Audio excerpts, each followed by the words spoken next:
Oh boy, scientists predict a volcanic eruption that is likely to be one of the most destructive in the history of our species. There's a 1 in 6 chance of it happening in this century, and it could seriously change the climate even more and put millions of lives in danger. Back in January 2022, the Tonga Ha'apai volcano erupted in the South Pacific Ocean, creating a huge explosion. It sent tsunamis all the way to Japan, North America, and South America. Tonga itself was hit hard, with damage costing nearly 20% of the country's entire economy. Now, researchers at the Niels Bohr Institute in Copenhagen have studied ice samples from Greenland and Antarctica, and their findings are worrying, predicting potential global volcanic disaster. They say there's a real chance of a much bigger eruption, a whopping 10 to 100 times larger than Tonga's. In the past, eruptions this size used to change the climate and even cause civilizations to collapse. Despite future volcanic eruption risks, experts say the world isn't prepared at all. Michael Cassidy, a volcanologist from the University of Birmingham, warns that no sufficient effort is made to handle a disaster like this. He says that NASA and other space agencies spend billions on asteroid defense.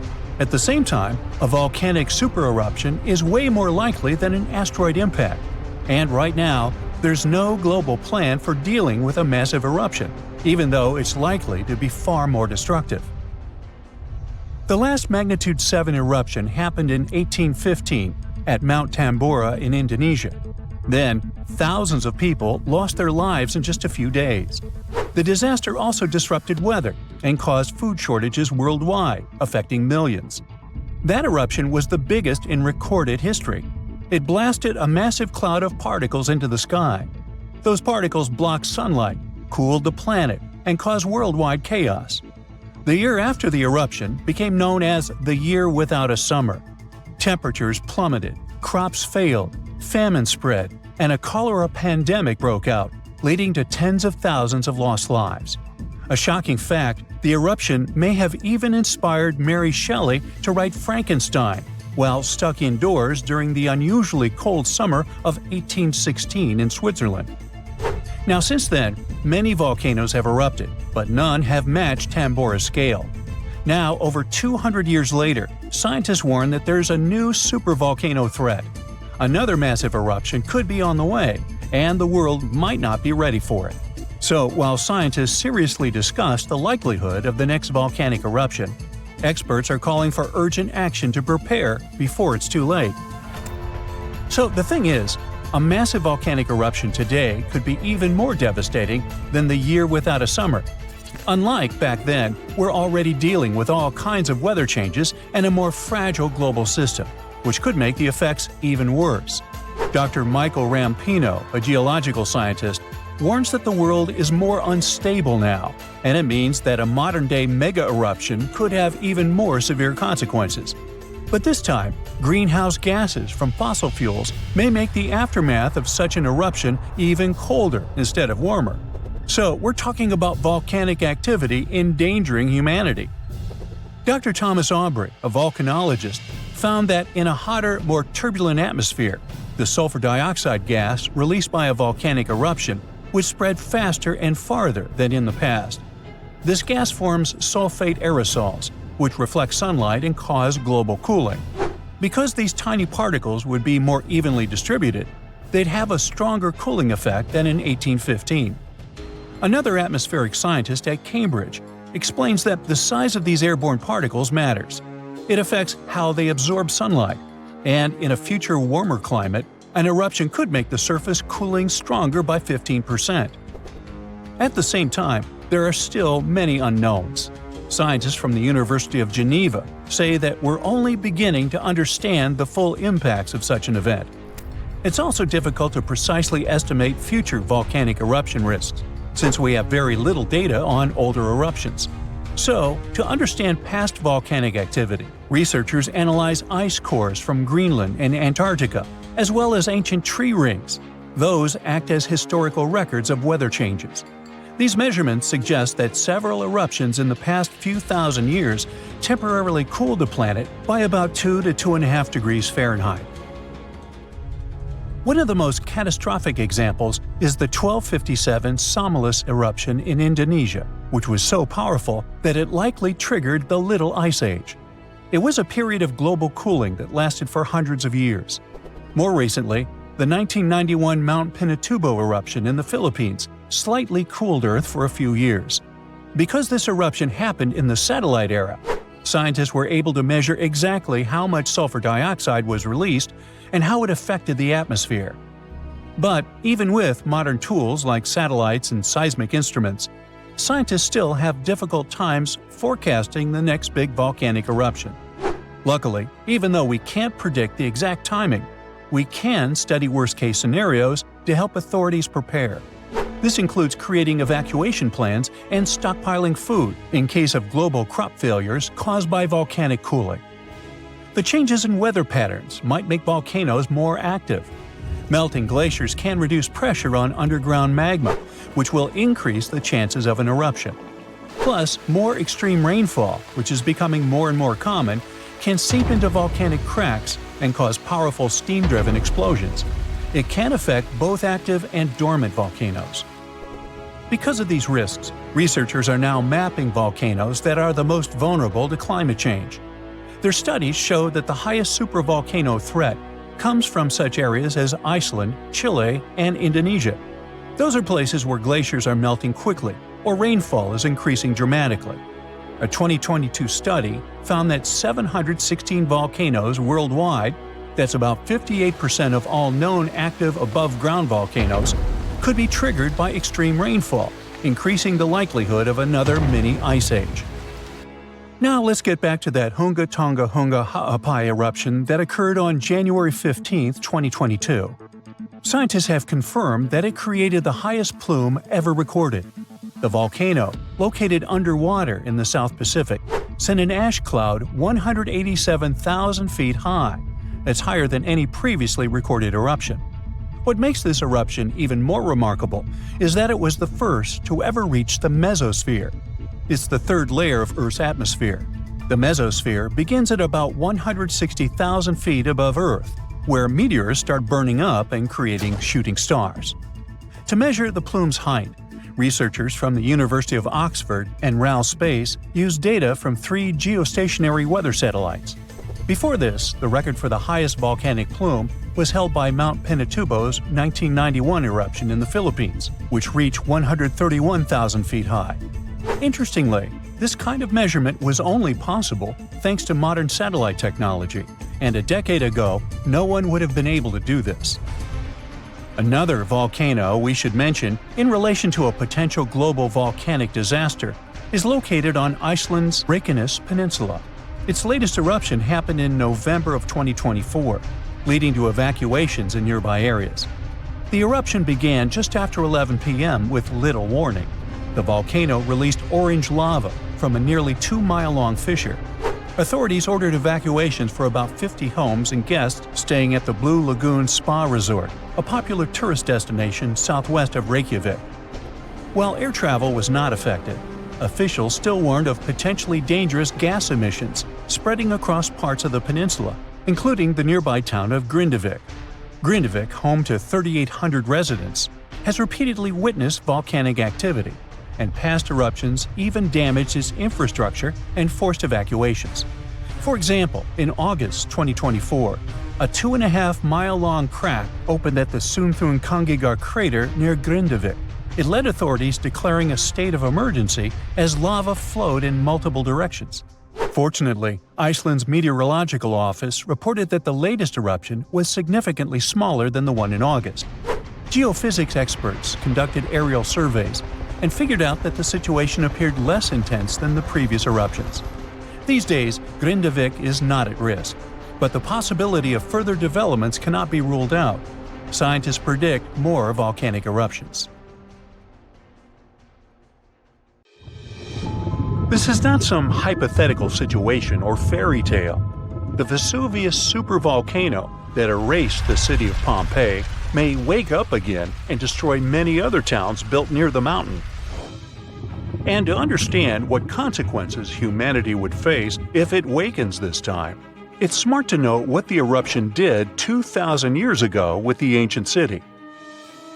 So, Pompeii was a thriving city in the Roman Empire, located just 5 miles from Vesuvius on the west coast of Italy.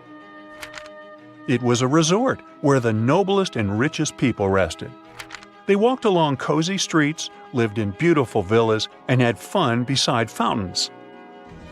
The soil in this region was fertile since the ground around the volcano had a lot of useful elements. Olives and grapes from Pompeii were sold throughout the empire. About 12,000 people lived in Pompeii by the time of the eruption.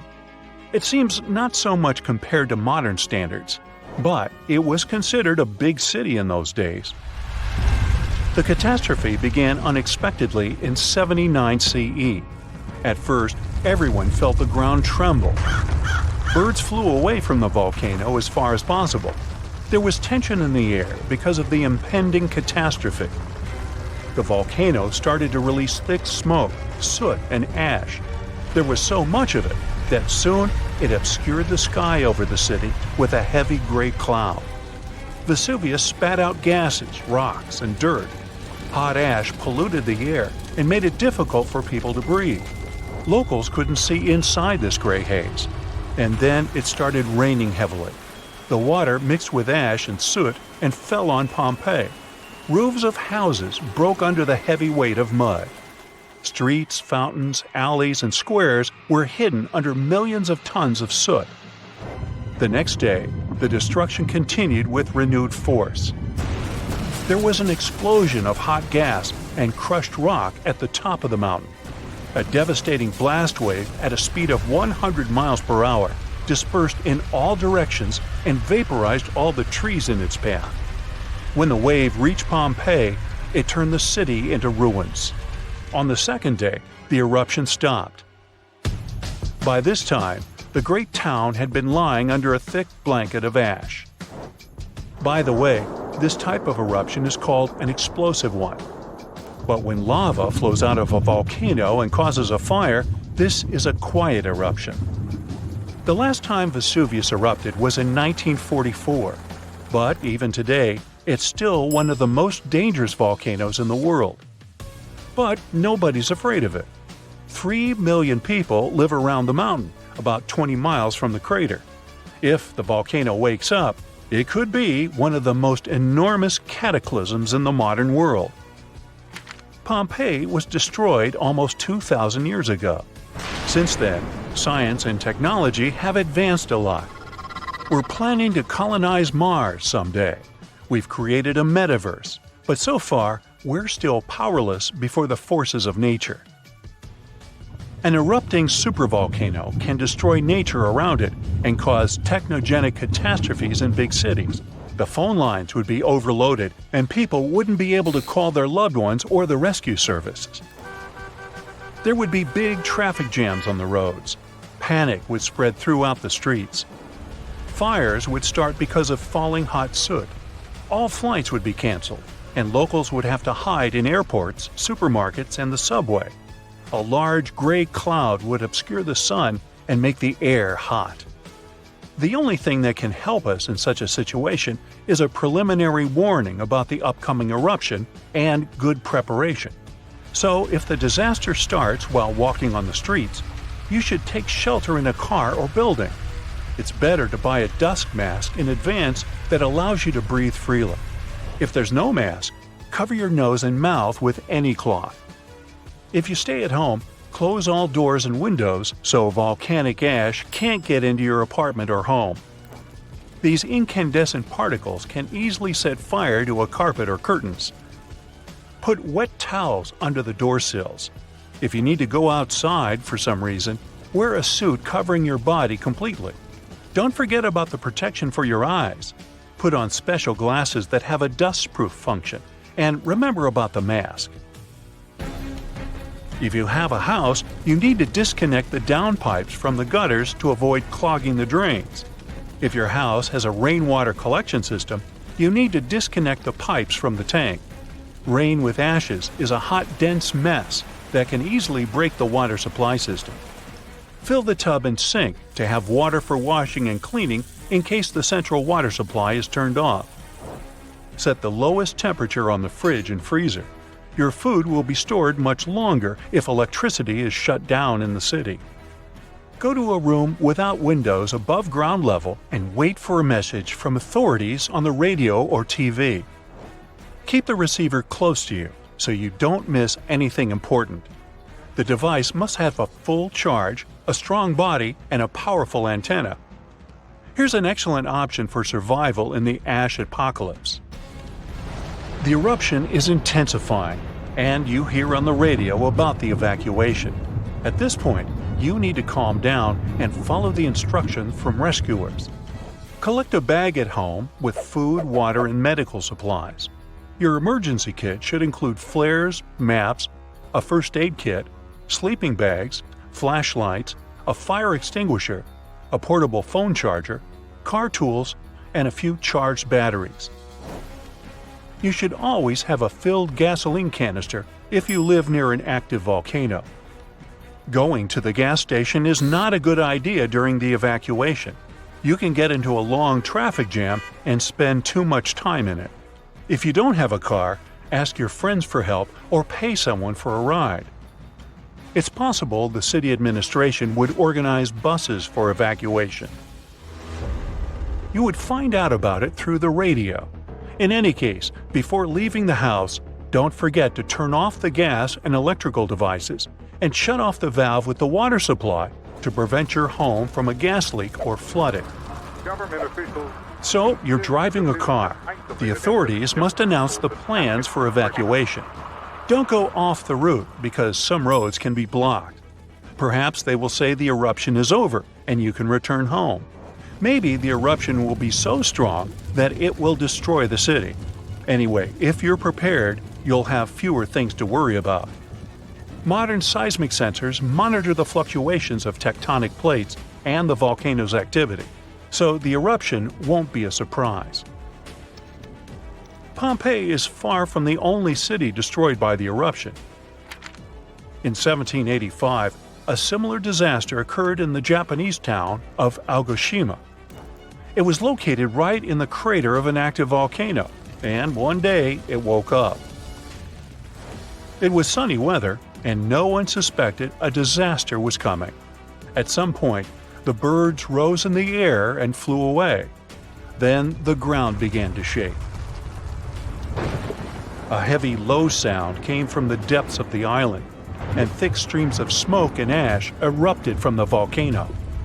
The volcano threw dirt and big red-hot stones into the sky. It looked like a meteor shower. People evacuated, and the mountain continued to erupt for several weeks. When the ashes settled, the volcano fell asleep again, and people began to return to their city. Despite the risk of a new eruption, they continue to live and work there today. Since then, more than 200 years have passed, and the volcano never woke up. Meteorological and seismological services monitor the situation and seismic activity. After all the horrors and devastation that a volcanic eruption leads to, harmony in nature eventually comes. Decades and centuries later, volcanic ash, rich in helpful food elements, settles on the soil and makes it fertile. Then life will rise from the ashes like a phoenix. You're walking through a bustling town near the Bay of Naples. It looks full of life, energy, and healthy food. Look at these flatbreads that might have been ancient pizza, no less. The people of Pompeii are living their best lives. But all of that comes to a fiery halt in 79 CE. That's when Mount Vesuvius, that unassuming mountain looming over the city, decides it's time to make history. And the result is a tragic story that archaeologists are still piecing together 2,000 years later. Now, if you think Pompeii was some boring, dusty old place, well, think again. This was a lively, buzzing town. There were farmers bringing in fresh produce, merchants selling their goods, bakers cranking out bread and pizza-like flatbreads, and gladiators gearing up for fights in the amphitheater. The people of Pompeii loved decorating their homes with frescoes, mosaics, and statues. And food was a big deal. Pompeii was home to some of the earliest restaurants, called Thermopylae, where people could grab hot meals on the go. But let's get back to the fateful day when this beautiful, simple life ended. The saddest thing is that the people of Pompeii had warnings, they just didn't know it. Around 4 days before Vesuvius erupted, there had been minor tremors, but the locals were used to earthquakes. They had a massive one in 62 CE that destroyed lots of buildings, but they rebuilt the town and kept living there. No one thought, hey, maybe that giant mountain is the problem. So by the time 79 CE rolled around, Pompeii was back to normal, or so they thought. Now it's the morning of the eruption, just another regular day. People are working, shopping, and chilling in the baths. And then, out of nowhere, Vesuvius erupts. It was a catastrophic explosion that shot a plume of ash, gas, and rocks 20 miles into the sky. Pliny the Younger, a Roman writer who watched this disaster unfold from across the bay, wrote that it looked like a pine tree of fire and smoke rising into the heavens.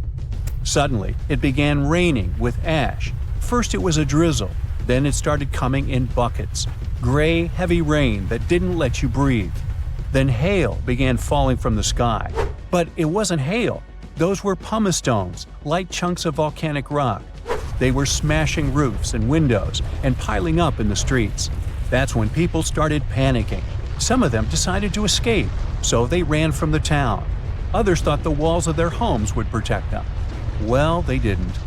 Soon things turned even worse. The ash had covered Pompeii's streets, and buildings were collapsing under its weight. But the real nightmare came early the next morning. Pyroclastic flows, a fatal avalanche of superheated gas, ash, and rock that was racing down the side of a volcano at more than 200 miles per hour. The heat alone, around 1,000 degrees Fahrenheit, instantly finished the life of anyone who ended up in the way of the flow. When the pyroclastic flows hit Pompeii, it was, unfortunately, game over for the town. Those who decided to stay in the city didn't stand a chance. The people were trapped so quickly that their bodies were left frozen in their last moments, some shielding their faces, others holding loved ones. In one bakery, archaeologists found the skeletons of 3 people who'd stayed behind. They thought the oven's stone walls would protect them. But those just weren't strong enough to resist the elements. When the eruption finished, Pompeii was covered with 20 feet of volcanic debris. What archaeologists eventually found when they uncovered the town was both mesmerizing and terrifying at the same time. Because Pompeii was buried so suddenly, everything remained preserved: homes, streets, art, food, and even people. These days, scientists are rethinking what we know about the victims of the Pompeii disaster, thanks to new DNA evidence. Apparently, a lot of our assumptions about who these people were might be way off. A recent study by researchers from the US and Italy has shaken things up. They found that some of the victims, who they assumed were family members, weren't related at all. On top of that, the gender of some individuals was misidentified. The researchers believe that older interpretations were influenced by modern ideas about gender and relationships, which might have clouded the actual history. One of the study's co-authors from the University of Florence pointed out that conclusions based on limited evidence often reflect the biases of the time.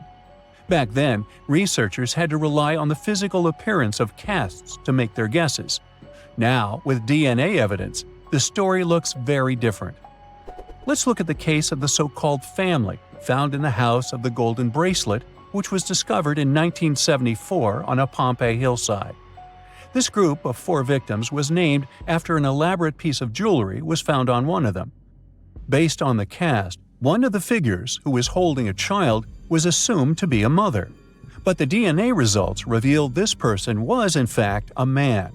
Even more surprising, none of the individuals were related, as scientists thought previously. Not surprising, given the extreme confusion and terror the people experienced as they desperately took shelter anywhere they could. Another interesting finding involves a pair of victims once thought to be sisters or a mother and daughter. DNA evidence now suggests that one of them was biologically male. Altogether, the researchers have analyzed the remains of 14 individuals for this study. And this is just a small portion of more than 1,000 victims of Mount Vesuvius' eruption that have been found so far. Archaeologists in Pompeii have also made one more discovery. Look at this figure. Initially, everyone believed that this man had been crushed by a massive boulder, a stone block that might have been part of a door frame during the eruption. His skull, with its mouth open as if in a final gasp, was found near his body. He was probably trying to escape all the chaos when it happened. But new evidence suggests that wasn't the case. His demise was likely the result of asphyxiation from a pyroclastic flow. For a long time, people thought Vesuvius erupted on August 24th. That's what some evidence seemed to suggest. But over the years, archaeologists started finding evidence that pointed to a later date. For example, they found graffiti dating back to late October and food remains, such as pomegranates. Such products wouldn't have been around in August yet. Plus, they found heating braziers in homes. Who would need extra heat in the summer of Italy? So, most experts agree that the eruption happened in late October. Now, it turns out that not everyone in Pompeii passed away. Scientists think that 15,000 people lived in the town, and only about 2,000 of them didn't survive the disaster. It means thousands of people managed to escape. But at the same time, their lives changed forever. They didn't have homes to come back to.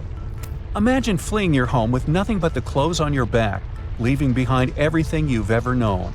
Some survivors made it to nearby cities like Naples, but they had to start over from scratch. But recently, archaeologists made a pretty cool discovery: a fresco of a flatbread that might have been the ancient ancestor of pizza. Researchers found this painting in a house near a bakery. It shows a round bread sitting on a silver platter next to a goblet. They think people might have eaten this bread with fruits like pomegranates or dates, or maybe topped with spices or a kind of pesto. But the coolest part is that Pompeii is just 14 miles from Naples, which is the modern home of pizza. The director of Pompeii pointed out how this discovery connected a simple poor man's dish from ancient times to the modern pizza we all know and love. Today, Pompeii is one of the most famous archaeological sites in the world. Every year, new discoveries help us understand Roman life of those times even better.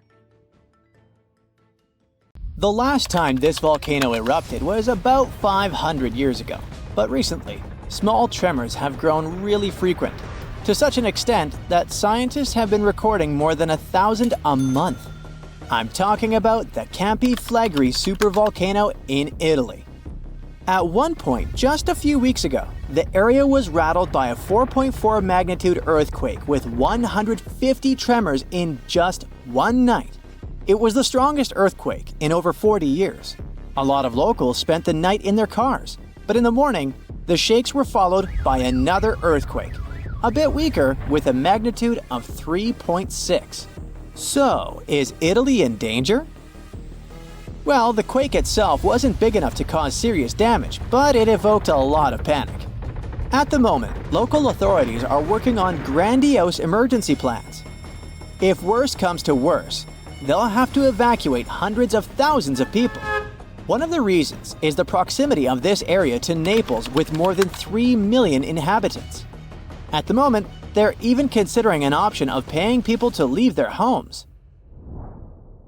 Right now, schools remain closed in the Campi Flegrei area. The authorities are allocating more than 500 million euros to ensure the safety of buildings and constructions in the area. A yellow alert is still in place in the region where 80,000 people live. There's the so-called red zone, which is the most dangerous area.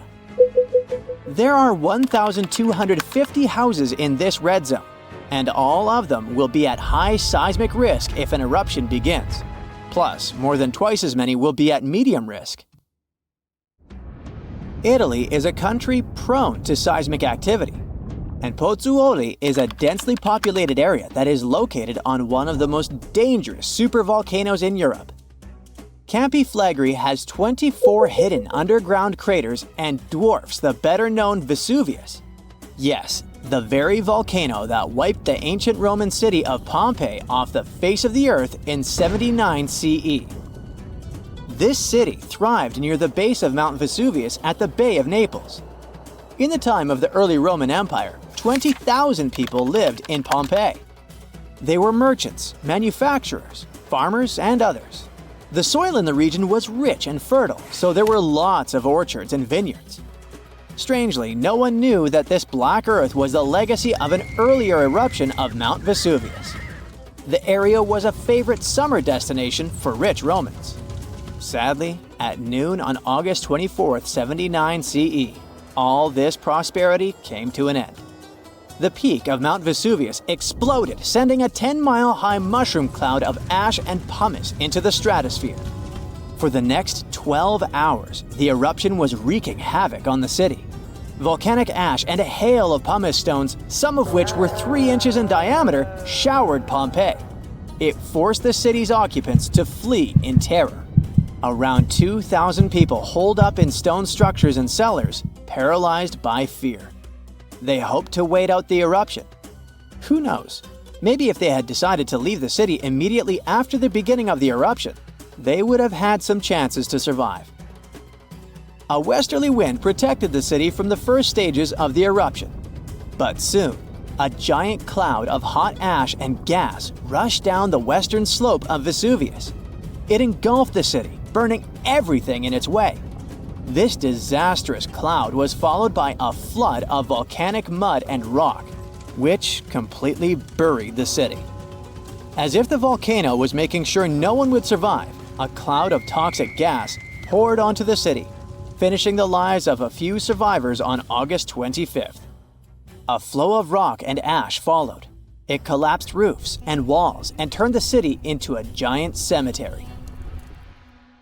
When a supervolcano erupts, the consequences are usually catastrophic. Supervolcanoes have at least once had an eruption with a volcanic explosivity index of 8, which is the largest recorded number on the index. Supervolcanoes are often extremely large, with no cone at all. That's because they're typically the remains of gigantic magma chambers that once flared up, leaving behind a caldera. They're usually located over hotspots and appear when huge volumes of magma are trying to escape from deep underground.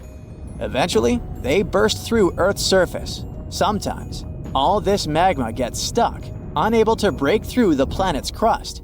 And then, massive pools of pressurized magma gather at a depth of several miles. The pressure keeps growing because more and more magma is trying to get to the surface. At one point, a supereruption goes off. The most recent supereruption happened in New Zealand. Well, when I say recent, I meant around 26,500 years ago. That's when a supervolcano beneath the surface of Lake Taupo spewed into the air more than 300 cubic miles of ash and pumice. Imagine 500,000 Great Pyramids of Giza flying up into the air at the same time. That's how incredibly powerful that eruption was. But the most exciting and confusing thing about the eruption was that the Taupo volcano didn't simply go off like many others. At first, everything was going as usual. Tons and tons of pressurized magma had built up under the surface, and the pressure was getting higher and higher. But after the rock cracked and the first portion of lava rushed out of the crater, something went wrong, and the supervolcano took a break. Only several months later, the disastrous eruption shook the ground. Thousands of tons of lava, rocks, and ash flew high into the atmosphere. The unusual pattern of Taupo still confuses scientists. The Indonesian eruption at Toba caldera 75,000 years ago was the largest eruption in the last 2 million years. Experts estimate that the eruption could have released hundreds of thousands of tons of sulfuric acid, which might have even caused a several-degree cooling of the planet's surface. But nowadays, the impact is hard to detect because of glaciers that covered the ground afterward. There are also several so-called supervolcanoes that haven't lived up to this name yet because they've never produced any supereruptions. For example, in 1883, Indonesian volcano Krakatoa went off. The power of the eruption tore the volcano's walls open, and cold seawater rushed into its molten insides. The difference in temperatures made the volcano blow up with a deafening boom. It was clearly heard 3,000 miles away in Australia. It earned the blast the title of the loudest sound in history. But even though the consequences of this event were truly catastrophic, it still turned out not powerful enough to be called a super eruption. It only had a volcanic explosivity index of 6. Then, there's also Mauna Loa. It's a shield volcano, which means it won't produce explosive eruptions, but its sheer size makes this monster of a volcano extremely dangerous. At the moment, the volcano seems to be at peace with its surroundings. Research equipment doesn't show any signs of activity on Mauna Loa, but if Mauna Loa did suddenly erupt, lava flows could reach the ocean and the most populated and touristy places like Captain Cook very fast, in a matter of hours. The last time the volcano erupted, lava got as far as the outskirts of Hilo on the other side of the island. That's where the University of Hawaii is located. Luckily, people had a few weeks' warning to get ready for the disaster. Over its recorded history, Mauna Loa has been erupting pretty regularly, almost every 6 years. On the bright side, big island volcanoes including Mauna Loa aren't really very volatile. That's because they're shield volcanoes.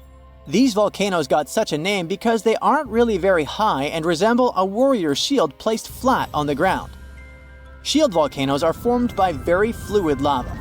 It travels way farther and forms much thinner flows than the lava erupted from a stratovolcano, which is conically shaped and tall, like the infamous Krakatoa in Indonesia. So, if Mauna Loa erupts, there probably won't be ash clouds or tons of debris. The most dangerous thing will be lava. Since Mauna Loa is a shield volcano, its lava is extremely fluid and voluminous, which allows it to flow far and fast.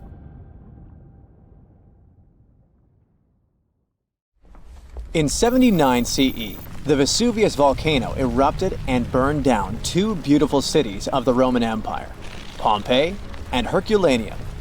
Many of you have probably heard about this tragic story. However, few people know that in the middle of the 18th century, archaeologists discovered ancient scrolls from that time amongst the ruins of Herculaneum. For any scientist or historian, such a discovery is a treasure trove that offers insights into the thoughts and lives of people from over 2,000 years ago. However, the problem was that 1,800 scrolls were found in very poor condition, singed by the heat of the volcano, coated in ash and soot. They had become hardened black lumps.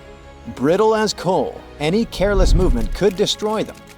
Scientists were aware that invaluable knowledge from an ancient Roman library was concealed within, and endeavored to decipher the texts. One method was to cut the scrolls in half and scrape off the thin layers of solid dust and ashes. Then, the researchers created a special machine that could slowly unroll the scrolls. They managed to read a few words, but unfortunately, such methods damaged and even destroyed some of the artifacts. In those instances, archaeologists could only wait for advancements in technology that would allow them to unfold and read the scrolls. And finally, this day has arrived. Artificial intelligence has now enabled researchers to decipher texts written 2,000 years ago, even though the inscriptions on the scrolls were charred and nearly illegible. Initially, scientists scanned the scrolls and created high-resolution digital models. This process allowed specialists to identify the areas where ancient ink had altered the texture and shape of the papyrus fibers. In the regions where ink was applied, the papyrus was slightly thicker and contained a higher level of carbon, the key component of the ink. The researchers developed a machine learning model capable of detecting these subtle details within the papyrus. They uploaded thousands of 3D images of the scrolls to the internet, inviting people to collaborate with AI in decoding the text. During the early stages, the system occasionally made errors, making human assistance essential. To incentivize participation, scientists and investors from Silicon Valley offered $1 million to anyone who could successfully decode the texts. This initiative significantly accelerated the process, resulting in the deciphering of several passages from the ancient works. Fragments of the first transcripts are like a blog about how to enjoy life. The author of the scroll, Philodemus, was a follower of the Greek philosopher Epicurus, who considered pleasure and luxury the highest goal in his life. So, Philodemus thought so too. We do not right away believe things that are scarce to be absolutely more pleasant than those which are abundant. It feels as if it was written by some modern influencer talking about a detox program or a diet. It seems that people who lived 2,000 years ago were almost the same as modern ones. Philodemus was apparently a wealthy man because he lived in a villa that may have belonged to Julius Caesar's father-in-law. In his works, the author criticized the Stoics, who couldn't say anything about pleasure at all.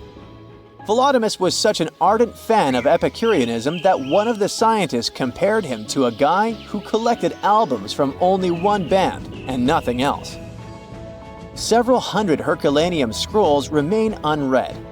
Scientists believe that they may contain works by Aristotle, Homer, Sophocles, and the Stoics.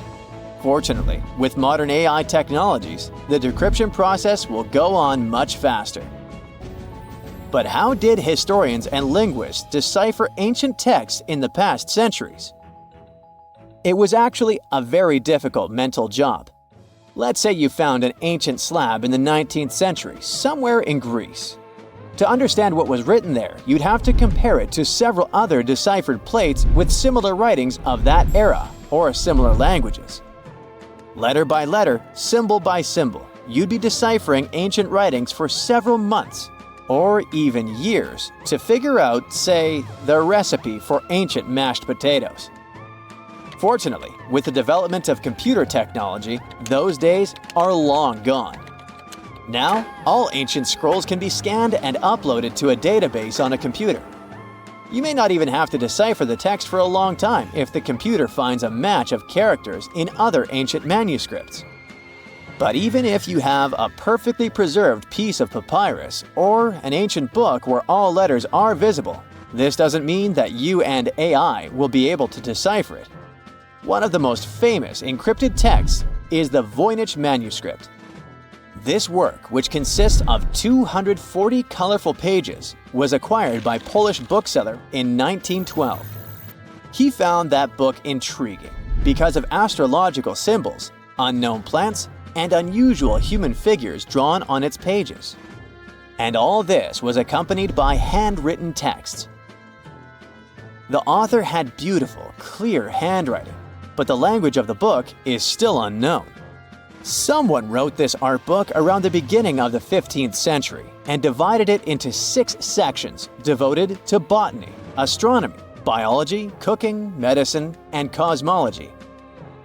Many scientists and linguists have tried to decipher the mysterious drawings with inscriptions, but no one has gotten reliable results. Even AI couldn't help this difficult task. Some believe that this book is dedicated to science, and others believe that it contains knowledge about witchcraft. Perhaps it's a mix of science and magic. According to one version, the manuscript is a medical textbook that copied information from other scientific works from the Middle Ages. Before the invention of the printing press, people copied books and rewrote them by hand without worrying about copyrights. It's possible that the author of the manuscript outlined all their knowledge about herbal medicines and the influence of astrology on health. People in the past believed that the state of the body and stars in the sky were connected. The coolest thing is that the book has been scanned. You can download it in high resolution and try to decrypt it yourself. Who knows? Maybe you will succeed and get some ancient secret knowledge. An unknown language or poor text condition may not always be a problem for linguists. Imagine that you open some copy of classical literature dated to the 19th century. You read the pages carefully, and at the end of the day, you feel slightly unwell. You read the book every day and feel worse and worse. At some point, you go to the hospital, and doctors tell you that you've been poisoned. Yeah, sometimes working with old books can be literally dangerous for your health. There are even catalogs of poisonous books in the world. They are toxic not because someone intentionally sprayed them with poison to hurt the reader, but because people wanted to make books look more colorful. Recently, 2 such books have been withdrawn from the National Library of France because of their bright green covers. The pages were ordinary, but the hardcover could have been coated with arsenic. The mass production of books took place in the 19th century. Book publishers wanted to release as many copies as possible, so they used not expensive leather covers for them, but cheaper fabric options. To make a book attractive to customers, they painted them in bright green, yellow, red, and other colors. They got the green color of the cover thanks to the bright pigment created from copper and arsenic. It was a very cheap dye, but brighter than other dyes containing copper carbonate. An arsenic dye was used not only for books, but also to create candles and wallpaper. The problem was that the dye's pigment decomposed quickly and released toxic carcinogenic fumes. Arsenic caused severe health problems. People calmly lived in their homes and couldn't understand what was happening to them. The same thing happened to many readers of that time. It was only by the end of the 19th century that people stopped selling toxic items. Now, to read a poisonous book, if you want to do it that is, you have to wear gloves and a protective mask. And after work, wash your hands thoroughly. One of the largest apocalypses that humanity has experienced happened about 74,000 years ago on the territory of modern Indonesia.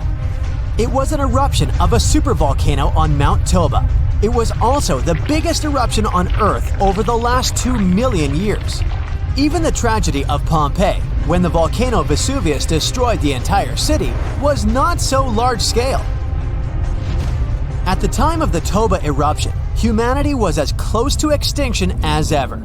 And the problem wasn't in the volcano itself, but in the consequences that came after. Some studies suggest that 3,000 to 10,000 people could survive the period after the eruption. During the disaster, Toba released millions of tons of volcanic ash and soot. This cloud spread across the sky, blocking the sun in India, Indonesia, and over the Indian Ocean. Some scientists claimed the world had been plunged into volcanic winter for several decades. Take a look out the window in cloudy weather. Do you see how gray clouds cover the sky? But still, clouds let the sunlight pass through. It was much worse during the Toba eruption, since sulfur dioxide in the volcanic ash reflected sunlight. Dust and ashes didn't settle for a long time. Perhaps they flew all over the planet, destroying many living things. A lot of plants couldn't survive because of the lack of sunlight. Also, Earth's temperature dropped by several degrees, which led to new disasters. In today's modern world, the temperature doesn't affect residents of our cities that much. But for nature, even minor changes may entail catastrophic consequences.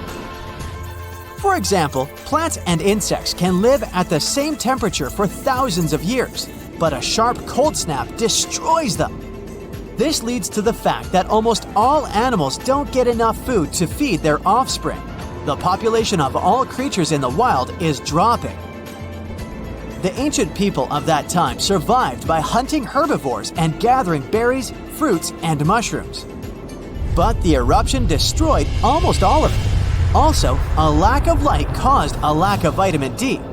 As a result, people were starving and they also were pretty depressed. However, some scientists think that many people survived this period quite easily, especially those who lived on the coast of South Africa. The ocean received the most minor damage from the disaster. The tribes who lived near the water caught a lot of fish. Both versions haven't yet been proven. Scientists still try to build an accurate picture of human development after this volcanic apocalypse. About 50,000 years after the Toba eruption, when the sun had finally passed through the gray clouds and the ash settled on the ground, nature and people began to restore the previous balance. But the warm times quickly didn't start as the Ice Age had already begun, and this problem was much more severe, as it lasted for thousands of years.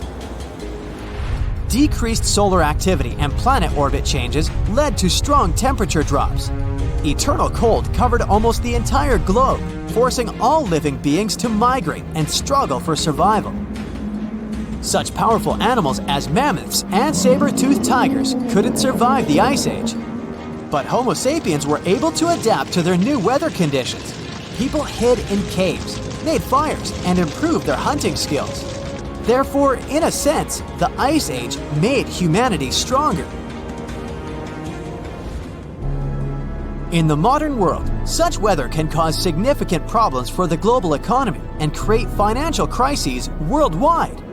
The last period similar to the Ice Age happened at the beginning of the 19th century. Mount Tambora in Indonesia exploded and released millions of tons of pumice, soot, and volcanic ash into the sky. People who lived on a volcanic island got the most severe damage in the first few minutes, but then the eruption's consequences began to reach the whole world. Volcanic ash again blocked sunlight and led to one of the coldest years in North America and Eurasia. This year, 1816, is better known in history as the year without summer. The ash cloud increased humidity and lowered the temperature in many areas. In the summer of 1816 in Central and Western Europe and North America, a humid climate and cold destroyed the harvest. Prices for goods rose and poor people lost access to food. Logistics and transport also suffered. People used horses to move around at that time, and since oats became expensive, many couldn't afford to keep these animals. Many believe these circumstances inspired the inventor Carl Dreis to create the world's first bicycle. Also, there's a theory that the Tambora eruption helped invent Frankenstein. Several writers, including Byron and Shelley, gathered in a villa in Switzerland where they began to write fantastic novels. Bad weather and rain outside the window inspired Mary Shelley to write a story about Dr. Frankenstein and his monster. Even now, this volcano is active, but it's not going to wake up anymore. But if it happens again, will we be ready this time? Most likely, there will be fewer consequences since we have technologies, big incubators, and greenhouses where we grow livestock, vegetables, and fruits. Of course, winter will provoke a crisis all year round, but we can easily survive it. In the 1930s, another disaster occurred, but this time it was caused not only by nature, but also by people. At that time, many countries were heavily dependent on crops. Vast territories were sown with them. People were engaged in excessive farming. Therefore, when a severe drought began, the soil was quickly depleted.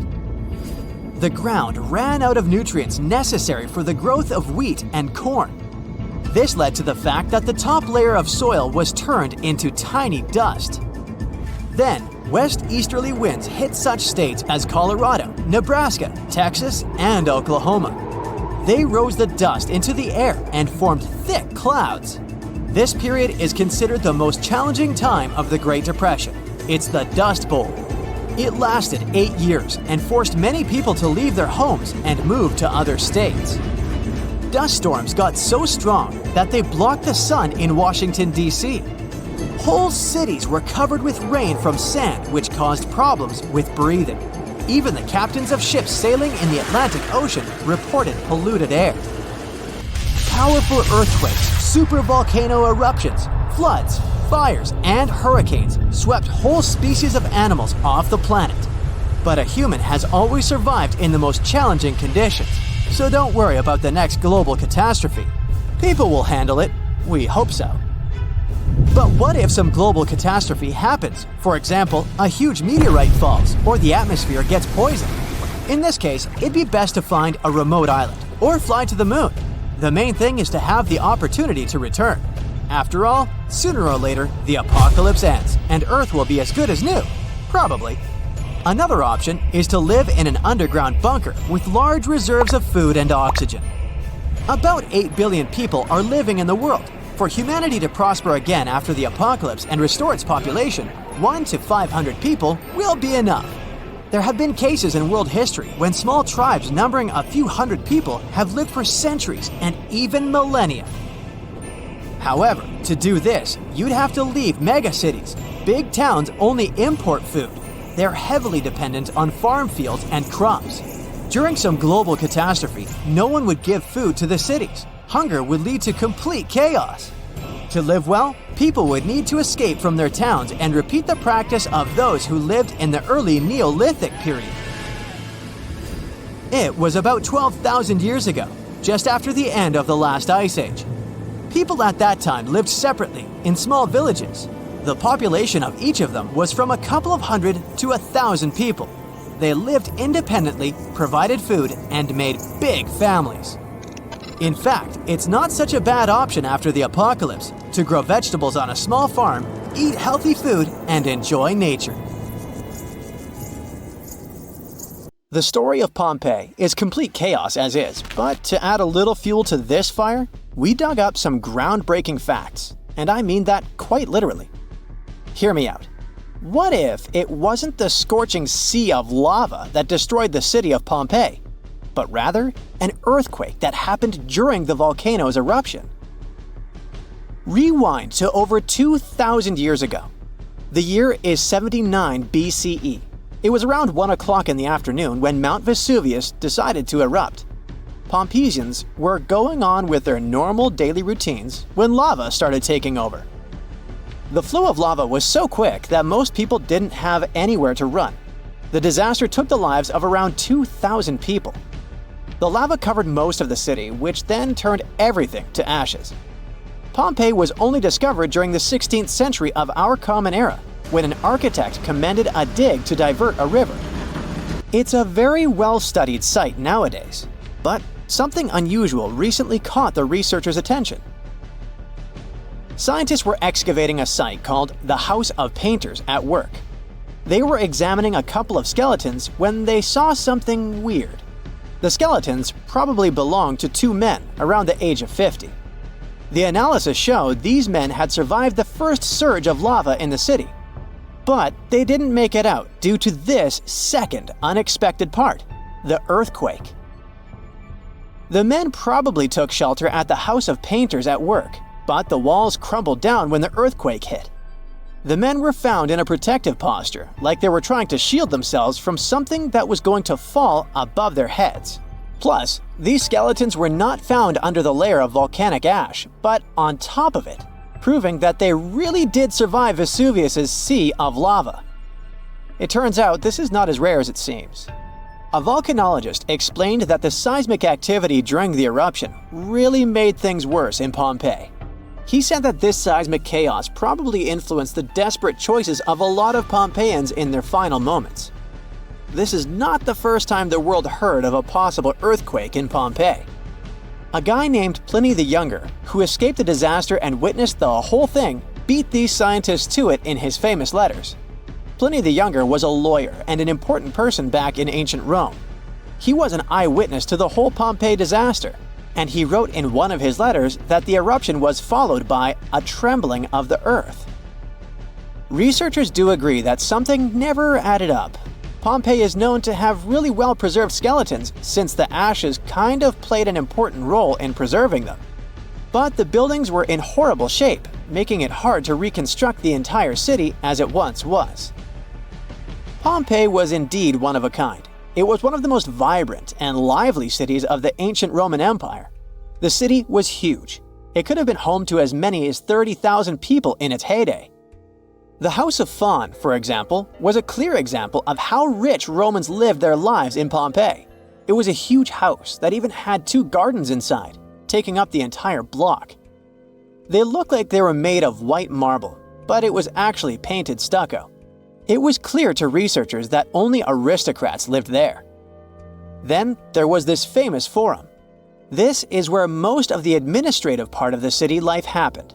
It was made up of a lot of different buildings, like the Basilica, a hotspot for political and civil meetings, the Macellum, which was a market, and several temples.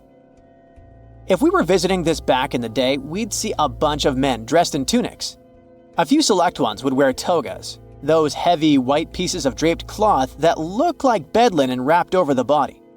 Togas were mainly used on special occasions since they were costly, hard to wash, and considered a traditional costume. Representatives running for office would use it during their campaign run so that commoners would identify them as candidates. One can't forget about the Villa of the Mysteries. Cool name, huh? It was called that way because of some mysterious frescoes found inside of it. Modern-day archaeologists still haven't figured out what the scenes painted are trying to depict. Probably some type of ritual or ceremony. By the way, a villa is simply a large suburban Roman-style house. It's not necessarily a super posh place where the rich and beautiful live. It's usually located on the outskirts of town, near the city's walls. The Villa of the Mysteries one, in particular, was found astoundingly well preserved in modern archaeological excavations. It even had a manufacturing area inside of it, like its own little industry. It was common for richer Romans to own big farmlands, like olive gardens, for example. So they would also build a processing station inside their villas to extract the oil and package the whole thing. The amphitheater was where some of the richer men paid to put on gladiator fights for the rest of the town. It was built around 70 BCE, and it was one of the oldest amphitheaters of the world. It was even older than the Colosseum in Rome. This huge building could fit around 20,000 spectators at once. The seating was arranged by social class, so you could easily spot who was a member of the nobility. And in case you're wondering why it was shaped like a weird egg, it's because that was the shape that allowed for an unobstructed view wherever you were in the crowd. As every other Roman city, Pompeii also had some famous baths. Since not every house had access to plumbing back in the day, most people didn't shower in their homes. That's why so many Romans would use public baths, usually at the end of the day, to clean themselves. But make no mistake, this wasn't just a place for bathing, it was a cultural hotspot. The baths were made up of many different rooms. The first one was like a locker room, where people would keep their clothes and personal belongings. This is where the upper and lower classes mingled together. Someone's class could easily be identified by their clothes and jewelry. The amount of gold and silver worn back in those days is nothing compared to what most people wear today. Usually, the rich folks would leave someone to take care of their belongings while they went and took their bath. Because yes, it could happen that stuff went missing while chilling and relaxing. The big focus on self-care nowadays was already a thing for ancient Romans. It was common that before taking a bath, olive oil was rubbed all over the skin.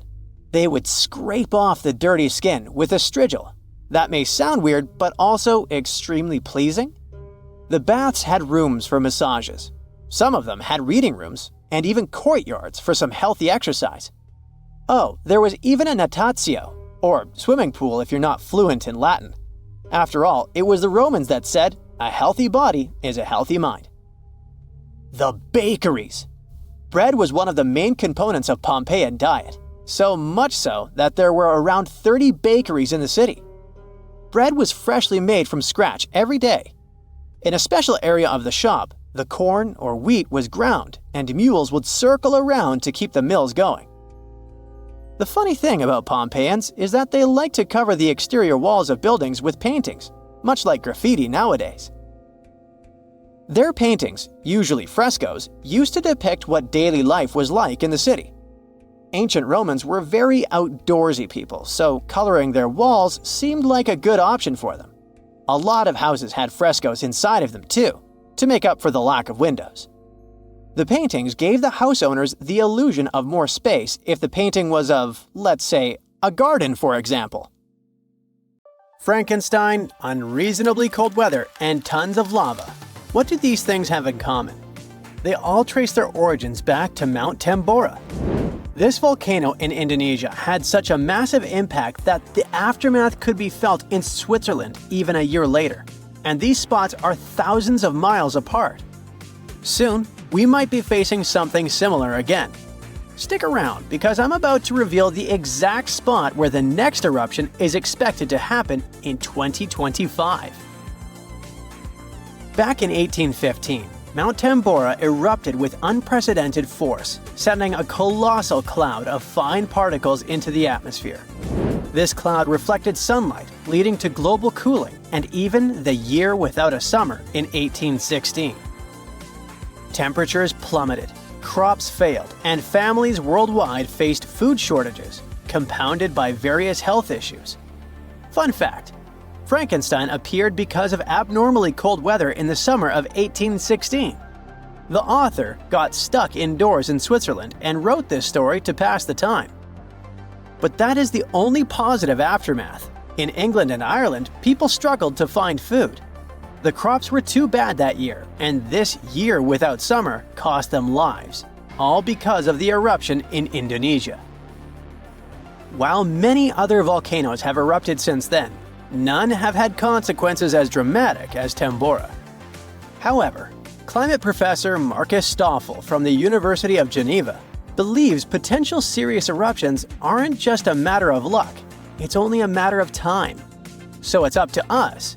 We can sit back and wait for the inevitable, or we can start preparing today. This future eruption will happen in a world that's vastly different from the one in 1815. Not only is our planet more densely populated now, but we've also experienced irreversible changes that affect our daily lives. Now, if you think volcanoes are always the bad guys, think again. They've actually played a crucial role in shaping our planet. They help with land formation, atmospheric development, and climate modulation. Just look at Yellowstone, for example. When thick lava oozed to the surface, it spread across the landscape and transformed the area forever. When volcanoes blow their tops, they release a mix of lava, ash, and gases, including carbon dioxide. But don't worry, compared to the emissions from fossil fuels, the amount from volcanoes is pretty tiny. What scientists are really keeping an eye on is sulfur dioxide, because it can have a big impact on our climate. When a major volcanic eruption happens, it can send sulfur dioxide soaring into the stratosphere, which is about 7 miles up in the atmosphere. Once there, it transforms into tiny aerosol particles that scatter sunlight, helping to cool the planet. This cooling effect isn't immediate though. Those particles can hang around for a couple of years and even circulate all around the globe. Nowadays, we've got special equipment to monitor sulfur dioxide emissions from space. Take Mount Pinatubo in the Philippines. During its eruption in 1991, it released around 15 million tons of sulfur dioxide. Now, while that's a lot, it wasn't quite as massive as the eruption of Tambora. Still, Pinatubo managed to lower global temperatures by about 0.5 degrees Celsius for several years. Tambora, on the other hand, dropped average global temperatures by about 1 degree Fahrenheit. I know what you might be thinking. That's not much, but trust me, it makes a difference. If the planet warms up by just 1 degree Fahrenheit, it could really mess with sea levels. Experts think we might see a rise of up to 8 inches by the end of this century. This could wipe out a lot of farmland and coastal habitats, which would be a huge blow to many communities. So maybe a volcano eruption that can cool off the planet is like a natural mechanism helping us out? Not exactly. While it does cool the planet off, don't get tricked into thinking it's the kind of coolness our planet needs. Such temperature shifts can severely mess up with the crops, like they did in 1816. There's also evidence that major eruptions can disrupt rainfall patterns, leading to drier conditions in monsoon regions across Africa and Asia. You see, the summer monsoon relies on the temperature difference between land and ocean, which can be altered by volcanic activity. Interestingly, a warmer climate may enhance the cooling effects of volcanic eruptions. Experts explain that the formation and movement of aerosol particles depend on climate conditions. As global temperatures rise, faster air circulation can lead to smaller aerosol particles, which are more effective at scattering sunlight and thereby intensifying the cooling effect. Oceans also contribute to this dynamic. A warming ocean surface creates a stratified layer, hindering the mixing of warm and cold water, which could mean that volcanic eruptions primarily cool the upper ocean layer and the atmosphere above it, according to Stoffel. Moreover, climate change may influence volcanic systems directly. The melting of ice can trigger more eruptions by reducing the pressure that allows magma to ascend more easily. Additionally, increased rainfall associated with climate change can seep into the ground and interact with magma, potentially sparking eruptions. While the prospect of a cooling period due to a volcanic eruption might seem beneficial amid climate change, scientists warn that the effects could be dire. The immediate consequences could be severe, particularly for the estimated 800 million individuals residing near active volcanoes. A major eruption could devastate entire cities. For example, Campi Flegrei, located near Naples, Italy, is showing signs of increased activity and threatens the lives of about 1 million people. Now, if you're from Oregon, beware, as experts say this state might experience volcano eruptions. Are you scared? Don't be. It's actually not as scary as it seems. Let me explain why. There are more than 80 volcanoes in Oregon, but we're not interested in a single one of them because it's an underwater volcano that is likely to erupt in 2025. Axial Seamount is the most active volcano in the Pacific Northwest, yet it remains largely unknown to the public due to its location approximately 300 miles offshore and nearly a mile beneath the ocean surface.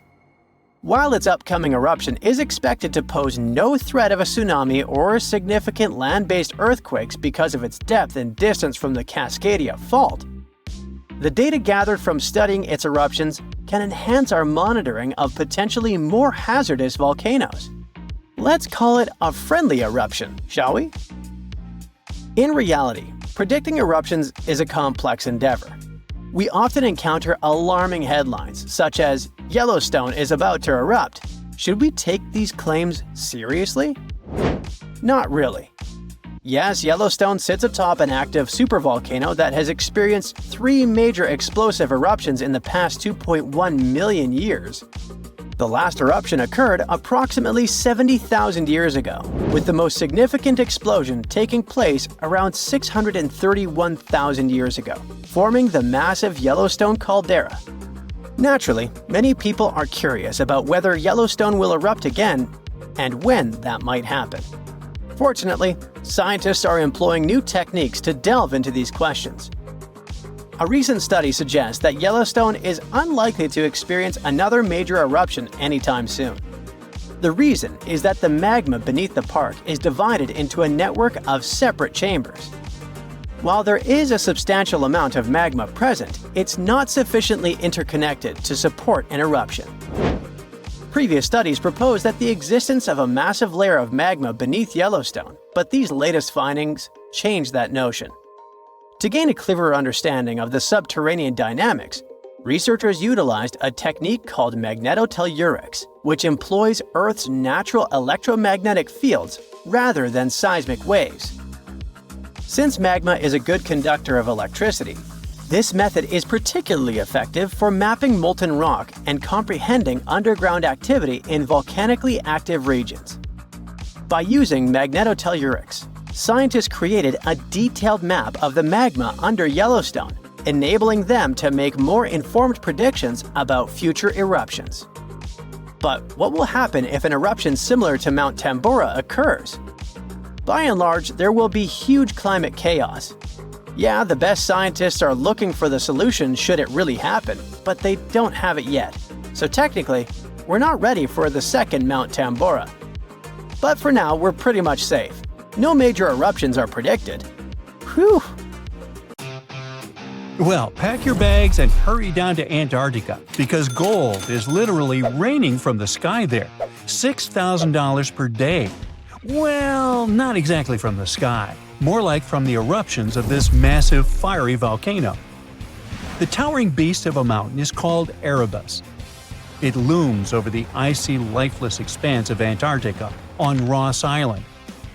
It shares the spot with 3 neighbors, Mount Terror, Mount Bird, and Mount Terra Nova. Although Erebus is certainly dominating the place, it's about 12,500 feet tall, like 8 Empire State Buildings. Now, even though it's far smaller than Mount Everest, it's still the southernmost active volcano in the world. And even though it stands in the middle of nowhere, Erebus is far from lifeless. It has a terrible temper, actually. Erebus constantly breathes and roars, throwing out gases and chunks of molten rock in crazy tantrums called strombolian eruptions. And among them, it spews out tiny, delicate specks of shimmering gold. And it's not a couple here and there. This money fountain works every day, spewing out nearly a quarter pound of gold per day. Like we mentioned, it's worth over $6,000. It also sums up to a crazy 64 pounds of gold per year, over $2 million. But before you treasure hunters rush there, we have to tell you that these are more like particles of gold. They're often less than 60 micrometers in size and are scattered around, impossible to collect. And when we say scattered around, we mean it. Some of those particles have been found as far as 620 miles away from the volcano, carried in the middle of nowhere by Antarctic winds. Now, Erebus isn't a super friendly place to hang out next to. Its eruptions are wild and unpredictable. So, most of what scientists know about Erebus comes from satellites, which monitor its activity from the safety of space. For scientists, this place is also a gold mine. Erebus is the only volcano that can do this stuff. They figured out that this happens when the magma, superhot semi-molten rock beneath the Earth's surface, rises to the volcanoes. Magma brings some liquid gold with it. The moment it meets the chilly Antarctic air, the gold crystallizes into little pieces, and voila, $2 million per year. Erebus is such a weird and rare volcano. Its fiery heart has been burning for over 1 million years. Over these million years, it's been building layer by layer. Its basis is a super ancient lava, and the upper layers are youngsters. And throughout many years, it's been very active, with a glowing lava lake bubbling at its center. This lava lake is exactly what it sounds, a pool of constantly shifting, burning molten rock. This site is incredibly rare because there are only several lakes like that in the entire world. And this isn't just a pool of rock, it's a window into the volcano's soul. In Erebus, it's made of phonolite.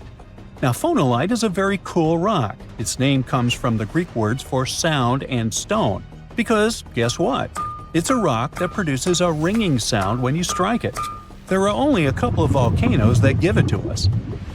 But it's not the only volcano that can flex its weirdness.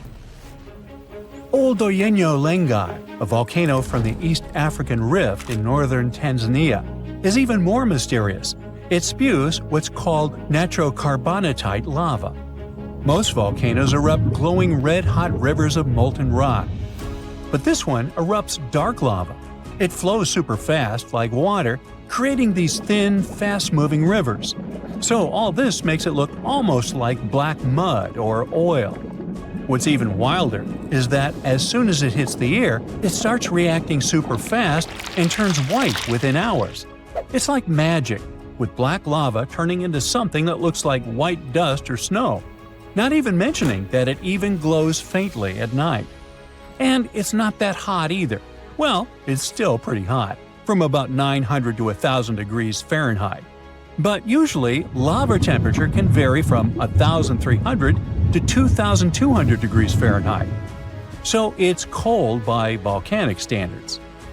That's because this lava is rich in some strange soda and salt-like, incredibly rare materials: nererite and gregarite. Nererite is usually colorless and shiny, looking like small clear crystals or plates. Gregarite is often a bit cloudy.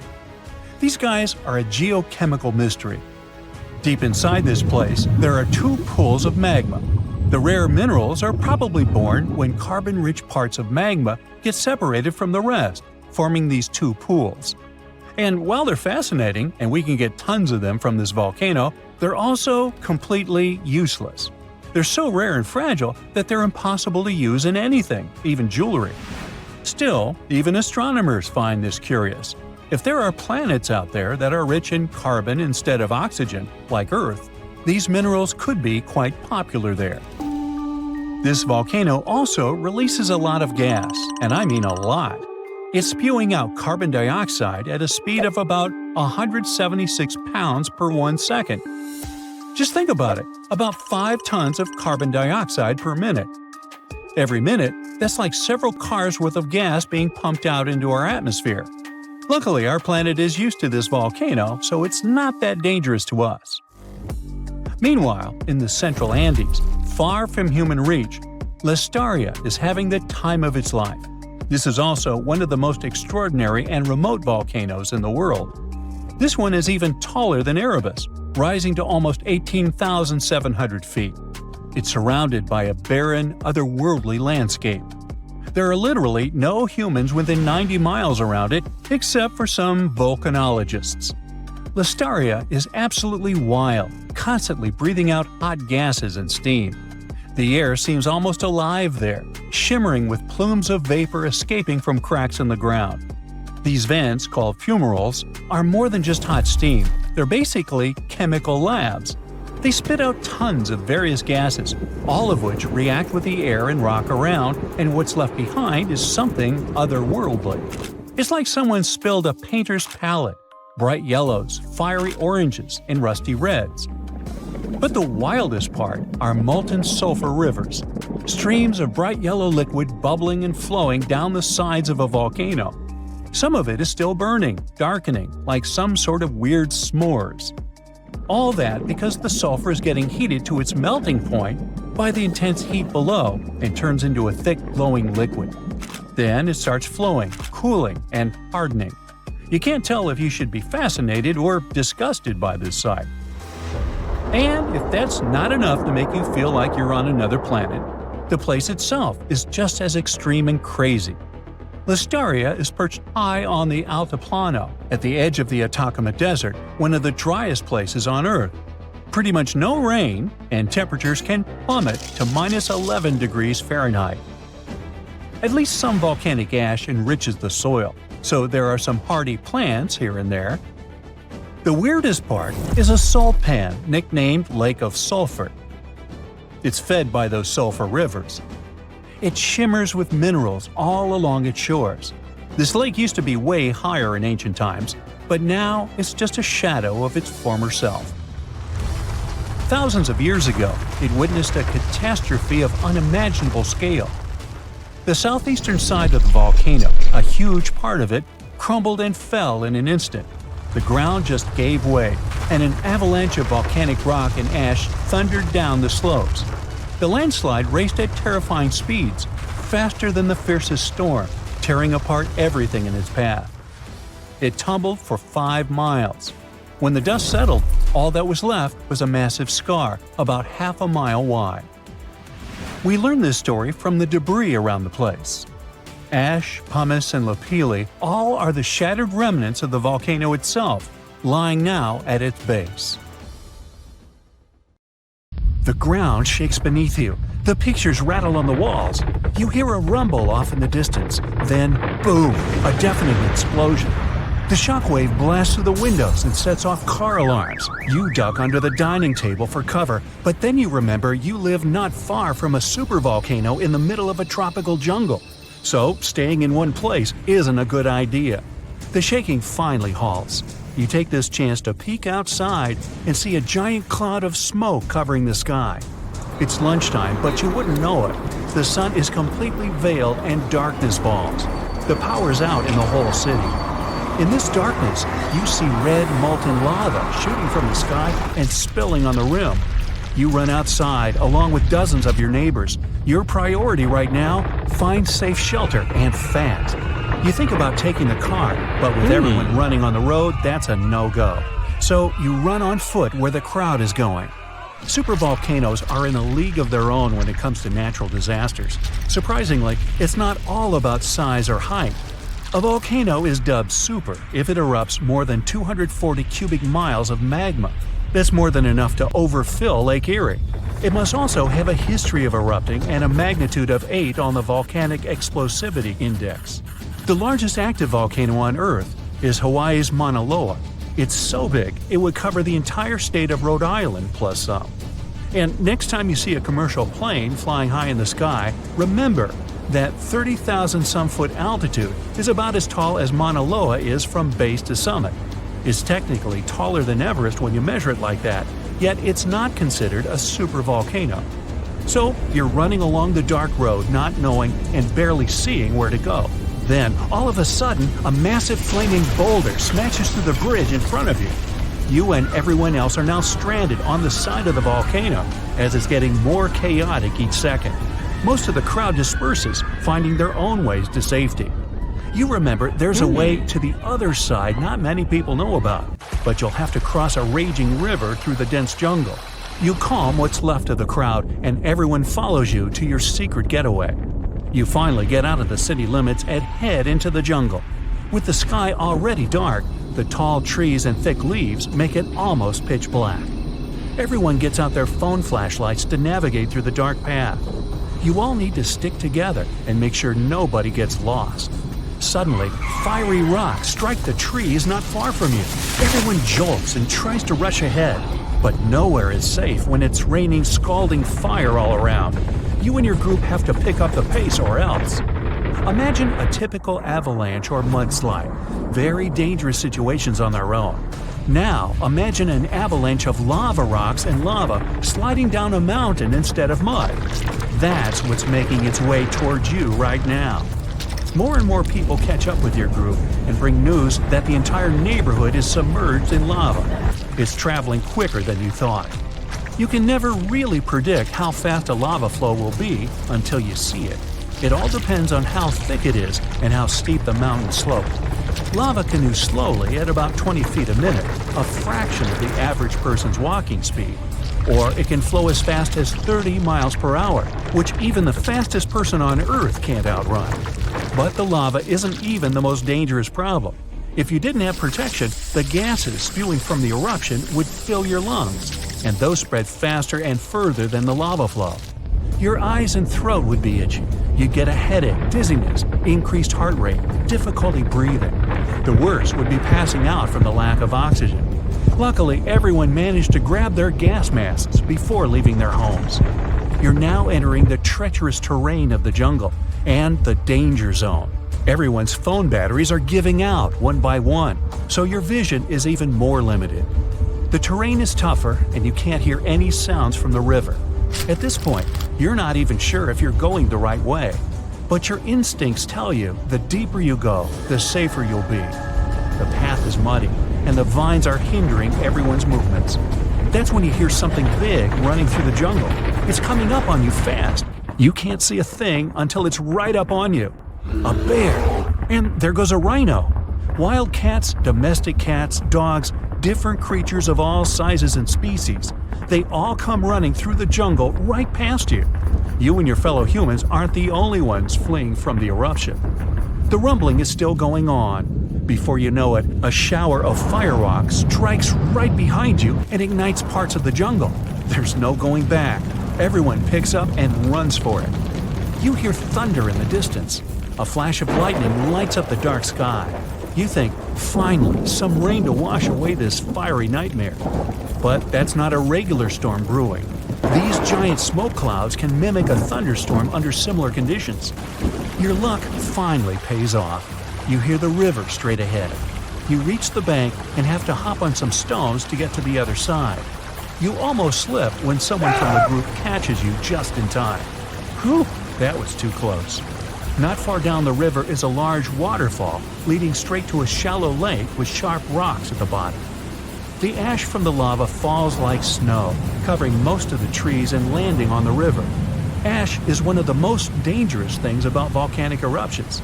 You're soaked to the bone, but it's a lot better than ash and smoke. And then the rest of the group follow. The next thing you know, the river starts steaming as lava meets the bank and runs into the water. You try your best to speed things up. The lava can heat this water up to dangerous levels, and there are still people slowly crossing the river on the slippery rocks. Luckily, you manage to get everyone across. Well, almost everyone. You turn around and see someone's leg got caught between two rocks. The lava continues to pour into the river. You can feel the heat of the steam. You rush back to this person and try to pull them out. Their leg won't budge. Someone else from the group comes to help, and you're finally able to pull them out in the nick of time. You and everyone else, now exhausted from your trek, keep going as far as possible. That's when you see the main road that connects you to the broken bridge. There are others on the road that got out safely, and even some cars filling up with survivors and heading fast out of the area. The volcano is still spewing lava, and the entire city is flooded with it. What was once your town now looks like a giant burning lake. Planes and helicopters can't fly because of the smoke and ash, so don't count on an air rescue. You're still at risk even though you're on safer ground, so it's still too early to celebrate. Everyone continues to move away from the city. The further, the better. The ground continues to shake, but this time it's even more intense than before. Supervolcanoes are powerful enough to cause many earthquakes, but it's a good thing you're out in the open, far from the buildings and debris in the city. Now, back to reality. Rest assured that a volcanic eruption of this intensity won't happen for a very long time, as in millions of years. Besides, thanks to warning systems and humanity's preparation for such an event, it's extremely rare for even a regular volcano to do as much damage as it could. So, don't scratch Yellowstone off your travel list just yet. Seen a good horror movie lately? If you're a fan of those, then you can appreciate a good plot. But what if I told you that Mother Nature is the best scriptwriter ever? Ancient disasters were scarier than any horror movie today. From tsunamis to volcanic eruptions, you'll be shocked by the scale of these events. One natural disaster you definitely don't want to experience is a tsunami. Those gigantic walls of water sweep across the coast and take out everything in their way. And it's nothing new for our planet. Scientists were able to piece together a timeline based on evidence that major tsunamis left. In northern Chile, a large boulder sits high above the Pacific Ocean. Behind it, a desert as far as the eye can see. This 44-ton stone obviously doesn't belong here. It's the result of an ancient tsunami. Waves as high as a 6-story building carried boulders like pebbles. Researchers estimate this happened in 1420. But how can they possibly know this? In the 15th century, there were no written records in the region. Time for some detective work. Archaeologists discovered that around the same time, there was a tsunami in Japan, on the other side of the Pacific Ocean. The ground shook off the coast of Chile. That's how the tsunami was created. Then the wave traveled nearly 2/5 of the Earth's circumference. That's one tireless tsunami. But this wasn't a one-time event. Evidence suggests that a similar event happened 3,800 years ago. Ancient people abandoned their coastal villages around this time. They were moving inland. How did they know it was time to go? There's evidence of erosion due to strong currents, telltale signs of an ancient tsunami. As you know from school textbooks, oxygen is 21% of the air we breathe. But it wasn't always a part of Earth's atmosphere. Oxygen was missing during the first half of our planet's lifespan. Carbon dioxide and methane were the name of the game back then. CO2 is what makes our drinks fizz. But isn't the other gas dangerous? Yes, because you can't smell methane. And that's the reason there was no life on Earth billions of years ago. So how did we get from methane to oxygen? In come the cyanobacteria. This group of microbes started to evolve some 2.7 billion years ago. These tiny microbes mastered photosynthesis, converting sunlight into energy. And the byproduct of this process was, you've guessed it, oxygen. Soon it started escaping from water into the atmosphere. There, it reacted with methane, and over time, O2 replaced it completely. Scientists named this process the Great Oxidation Event. But how could it be bad? After all, we're alive thanks to it. All that oxygen acted as a poison for anaerobic organisms. And no, these are not life forms that didn't do aerobics or Pilates. The term simply means that these microorganisms didn't need oxygen to grow. Too much oxygen, and they would be goners. And that's precisely what happened. Scientists spoke of an oxygen overshoot that changed Earth's atmosphere for good. The disappearance of most anaerobic organisms was an early example of an extinction event. They didn't like the atmosphere at the time and decided to step down. But look on the bright side. They made room for oxygen-loving humans to enter the picture. Let's go to Turkey. No, not the seaside resorts that tourists visit in the summer, but the region of Anatolia in the southeast of the country. Göbekli Tepe is the world's oldest known temple site. It dates back to the Neolithic period. Scientists found a stone pillar here that tells a tale of an ancient disaster. They presume that the pillar is commemorative. Today, humans still build similar structures to mark an important event or a person. Just one example is the Washington Memorial.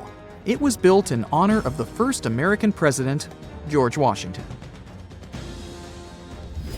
But the pillar in Turkey doesn't commemorate a happy event. Scientists believe it shows a devastating occurrence, a comet crashing into the Earth. The event must have been destructive. There are also other signs on the monument. These symbols align with the setup of the night sky stars for the year 10,950 BCE. The date astounded the researchers. It matched their earlier research of an ice core sample in Greenland. This showed that a comet fragment hit our planet around the same time. The archaeological site could have easily been an ancient observatory. And whoever worked at it observed a cataclysmic event. The impact must have been so powerful that it changed the Earth's rotational axis. That's the imaginary pole going through our planet from top to bottom. That ancient comet must have packed a punch to knock the blue planet off balance. Have you heard of the city of Tal El Hammam in the valley of the Jordan River? The reason why your answer is probably no is that the city doesn't exist today. It completely disappeared around the year 1650 BCE. It was one of the three major cities in this part of the Middle East. Together, these three cities had a population bigger than Palm Springs today. At the time, Tal El Hammam was a metropolis. It even had high-rises, 5-story buildings constructed using mud bricks. But archaeologists found strange markings on them. The bricks melted as they were exposed to high temperatures. Yes, sound the fire alarm. Some sort of disaster had caused a major fire. Archaeological finds pointed to a suspect for such damage: a rock from space. So, where was the crater? This comet, or an asteroid, never made it to the ground. It was traveling at high speed, so it disintegrated before hitting the ground. Such an event is called an airburst. The largest witnessed meteor airburst happened over Tunguska in the north of Asia in 1908. Scientists estimated that the airburst in Tal El Hammam happened 2.5 miles above the city. This event released a lot of energy. Air temperature quickly rose to 3,600 degrees Fahrenheit. That's hot enough to set clothes and wood on fire in an instant. Mud bricks and tools made from metal start to melt when exposed to such heat. This would explain the evidence scientists unearthed. But there was one more find: salt. The event was so powerful that it distributed salt over the region around the Dead Sea. Any farmer will tell you that salty soil and crops don't go well together. People started moving away from the area because they couldn't grow food. Imagine an island with whitewashed villages surrounded by a sapphire blue sea. Such a place exists in reality. It's the island of Santorini. But the history of this place hides a tale of destruction. The island is of volcanic origin. This means that a violent eruption created it some 3,000 years ago. Now there are two islands. The bigger one is shaped like a horseshoe. When you look at them from above, the two islands look like they form a circle. That's because they were once a single island. It had a large mountain and was round in shape. But then it all changed almost overnight. One of the largest volcanic eruptions in human history tore Santorini apart. The earth trembled, tsunamis formed, and clouds of ash filled the sky. A daunting image. People felt the eruption hundreds of miles away. When it was all over, seawater rushed into the caldera of the former volcano. That's why the water in the lagoon has such a beautiful color. Scientists know so much about Santorini's past because of an unlikely assistant, A tree. The juniper tree, to be exact. People use its aromatic wood for everything from furniture to making pencils. On the Greek island, its rings revealed the tale of the ancient eruption. As a tree grows, it doesn't only go up, it expands sideways as well. Each new layer of bark adds a ring to the trunk. It takes a year for one ring to form. And on Santorini, one ring was unnaturally pale. The scientists did the math and voila! They dated the eruption to 1560 BCE.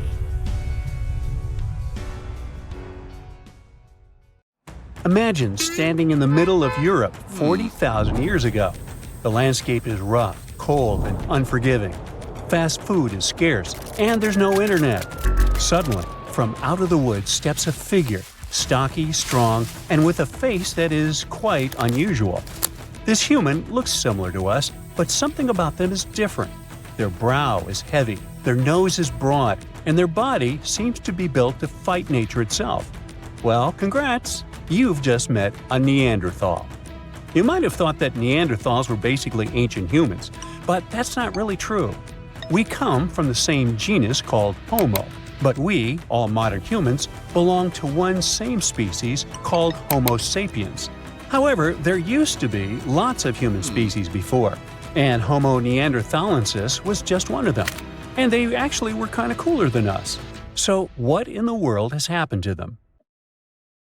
Neanderthals lived for a long time, for about 360,000 years, across Europe and parts of Asia. 40,000 years ago, the place we now call southern Italy was sitting on top of a huge disaster, a massive supervolcano called Campi Flegrei. This big boy is huge, about 9 miles wide. That's about 10 to 20 minutes in a car to get across it all. But there were no cars then, remember?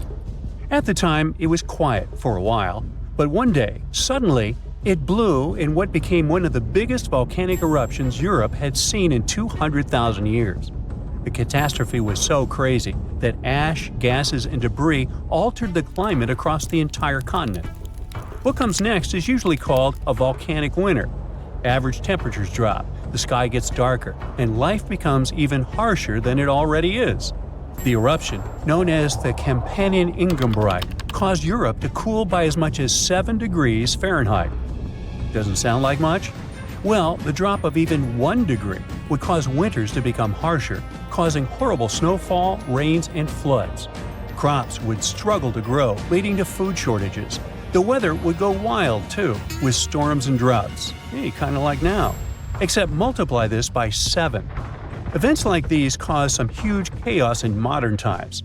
You can imagine what it did to the Neanderthals. But in reality, a simple volcanic eruption shouldn't destroy an entire species, right? Well, yes. The truth is, the Neanderthals were already hanging by a thread back then, and all because of us.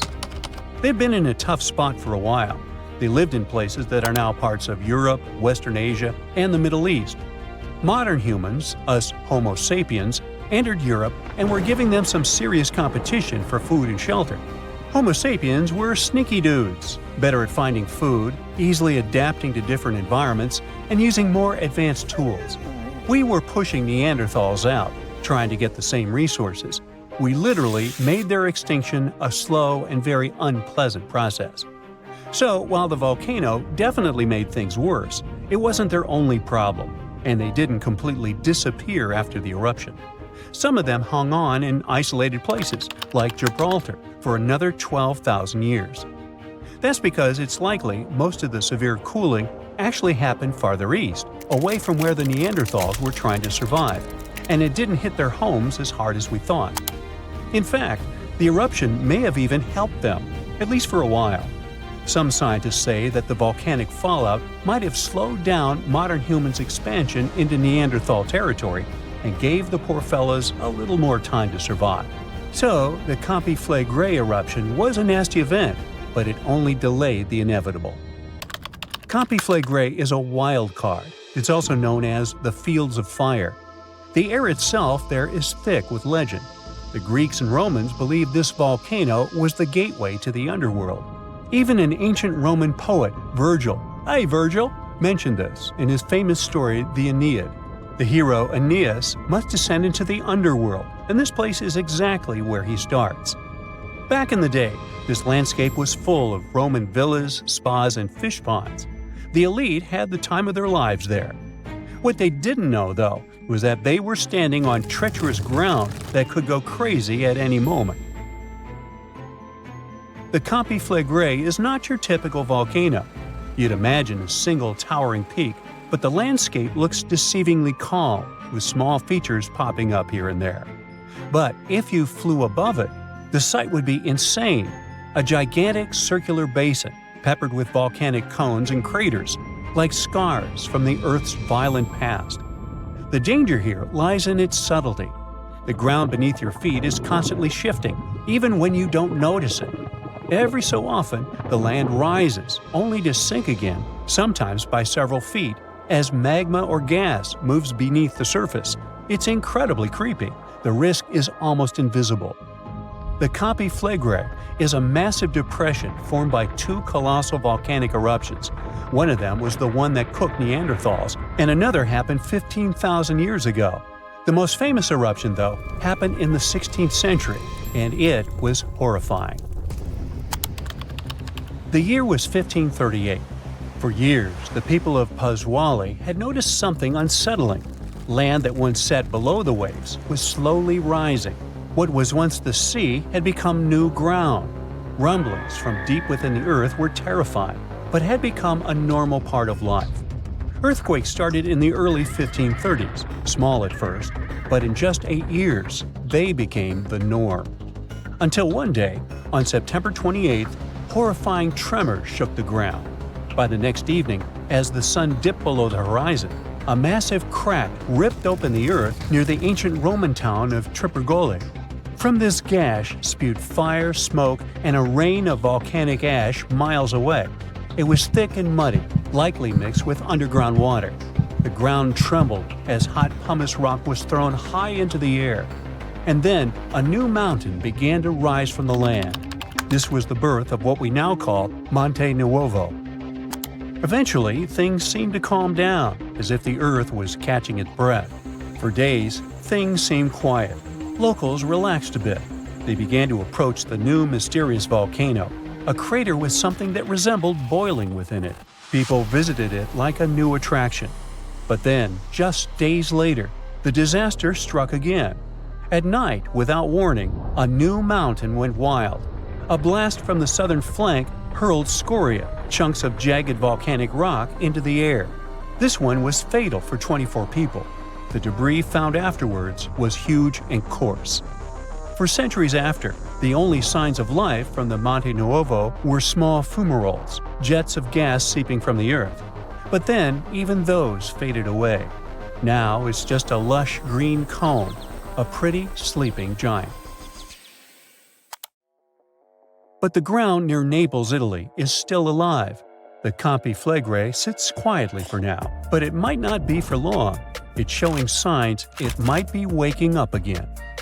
This supervolcano looks like a hellish landscape, with its boiling mud pits, geysers, and steam vents. Romans and medieval Christians once believed it was a gateway to the underworld, and who can blame them? What's spooky is that recently scientists detected unusual activity under the surface. In 2012, Italian authorities raised the alert level on the volcano from green to yellow, meaning that it needs close monitoring. There are certain changes that usually happen before an eruption. The magma below starts releasing gases, which could weaken the rock above, eventually triggering a disaster. Unfortunately, no one can predict exactly when or if it will erupt. But if it does, the consequences could range from a minor inconvenience for locals to a global catastrophe. Its last tiny eruption happened in the 16th century, and it wasn't too bad. But if history repeats itself, like it was with Neanderthals, we're all cooked. An eruption like that could lead to global cooling, crop failures, and widespread famine. Right now, a group of scientists is trying to get a clearer picture of what's happening beneath the surface.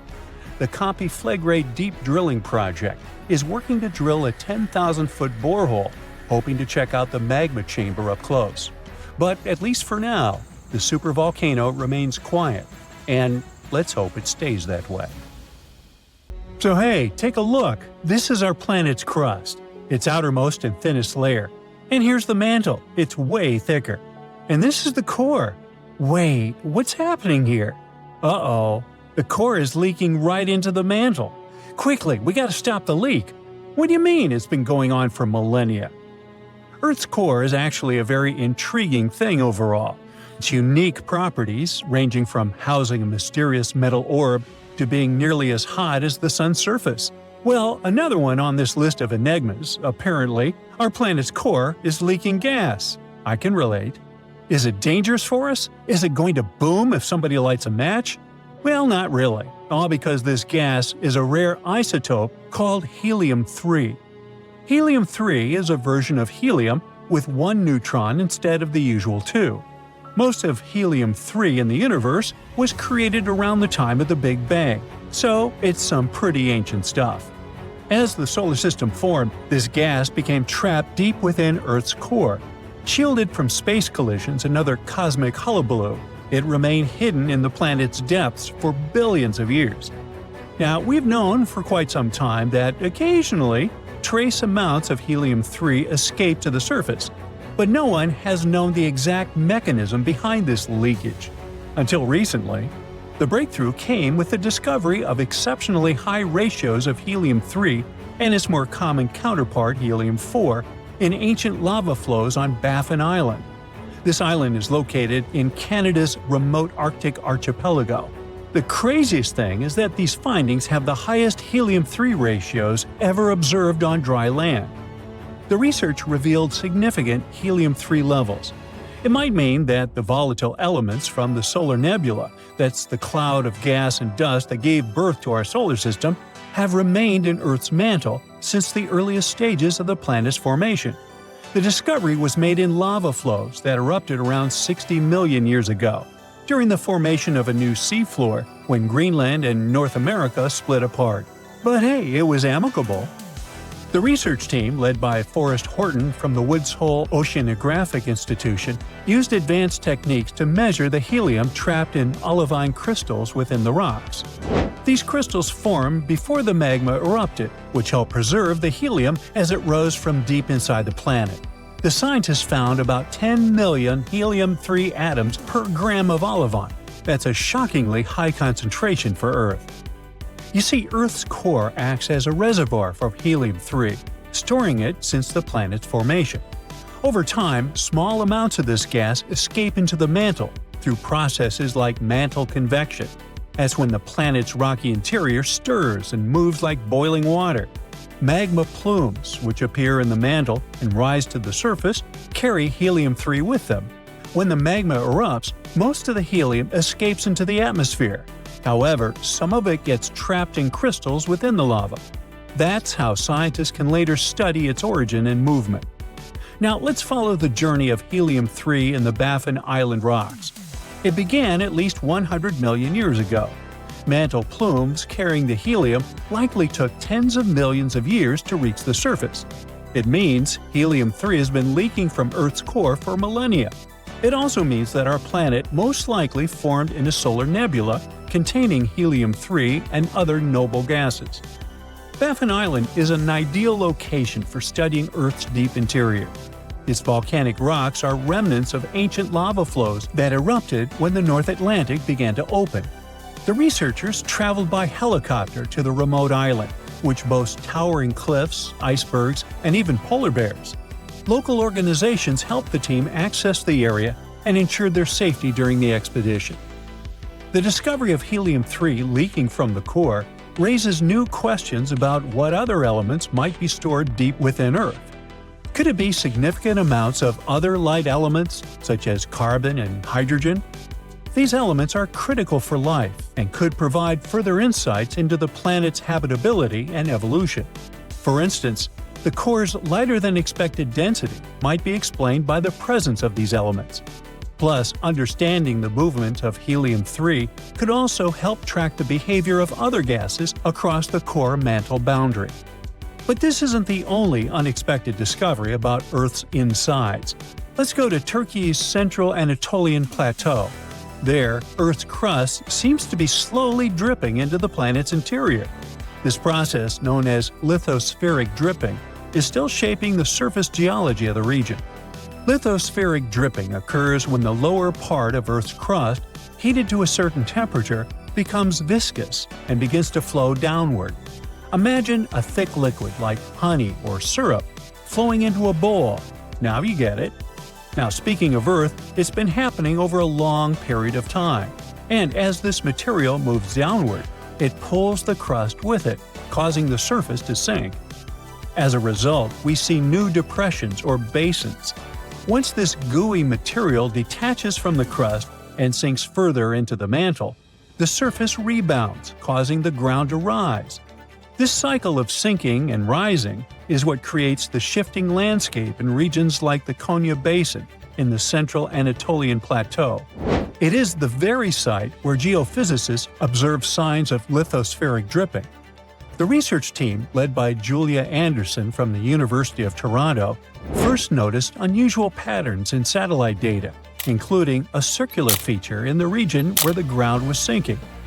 After examining geophysical data beneath the surface, the team identified a seismic anomaly in the upper mantle and discovered a thickened crust beneath the Konya Basin. All this points to the presence of dense material, like a result of lithospheric dripping. The team's model suggests that the Konya Basin is currently in the later stages of this process. While the surrounding central Anatolian Plateau has been uplifting over the past 10 million years, the Konya Basin is sinking at a rate of about an inch per year. While this number might seem small, it is quite significant in a region that is otherwise rising. Earlier studies have shown that the central Anatolian Plateau has risen for around a half-mile over the last 10 million years. It likely happened due to lithospheric dripping. However, the discovery of the Konya Basin reveals that this process is not one time, but can occur multiple times in different regions. The initial drip that formed the central Anatolian Plateau likely caused daughter events, which led to the formation of the Konya Basin. To validate their model, the researchers conducted a cool lab experiment. It simulated the lithospheric drip process. So, they took a tank filled with a highly viscous silicone polymer, which acted as a proxy for Earth's lower mantle. They also used a mixture of modeling clay for the upper mantle and ceramic spheres and silica sand to simulate the crust. A dense seed was inserted into the upper mantle layer to initiate the drip. Over the next few days, the researchers observed that the drip descended slowly. Within 10 hours, it began to fall.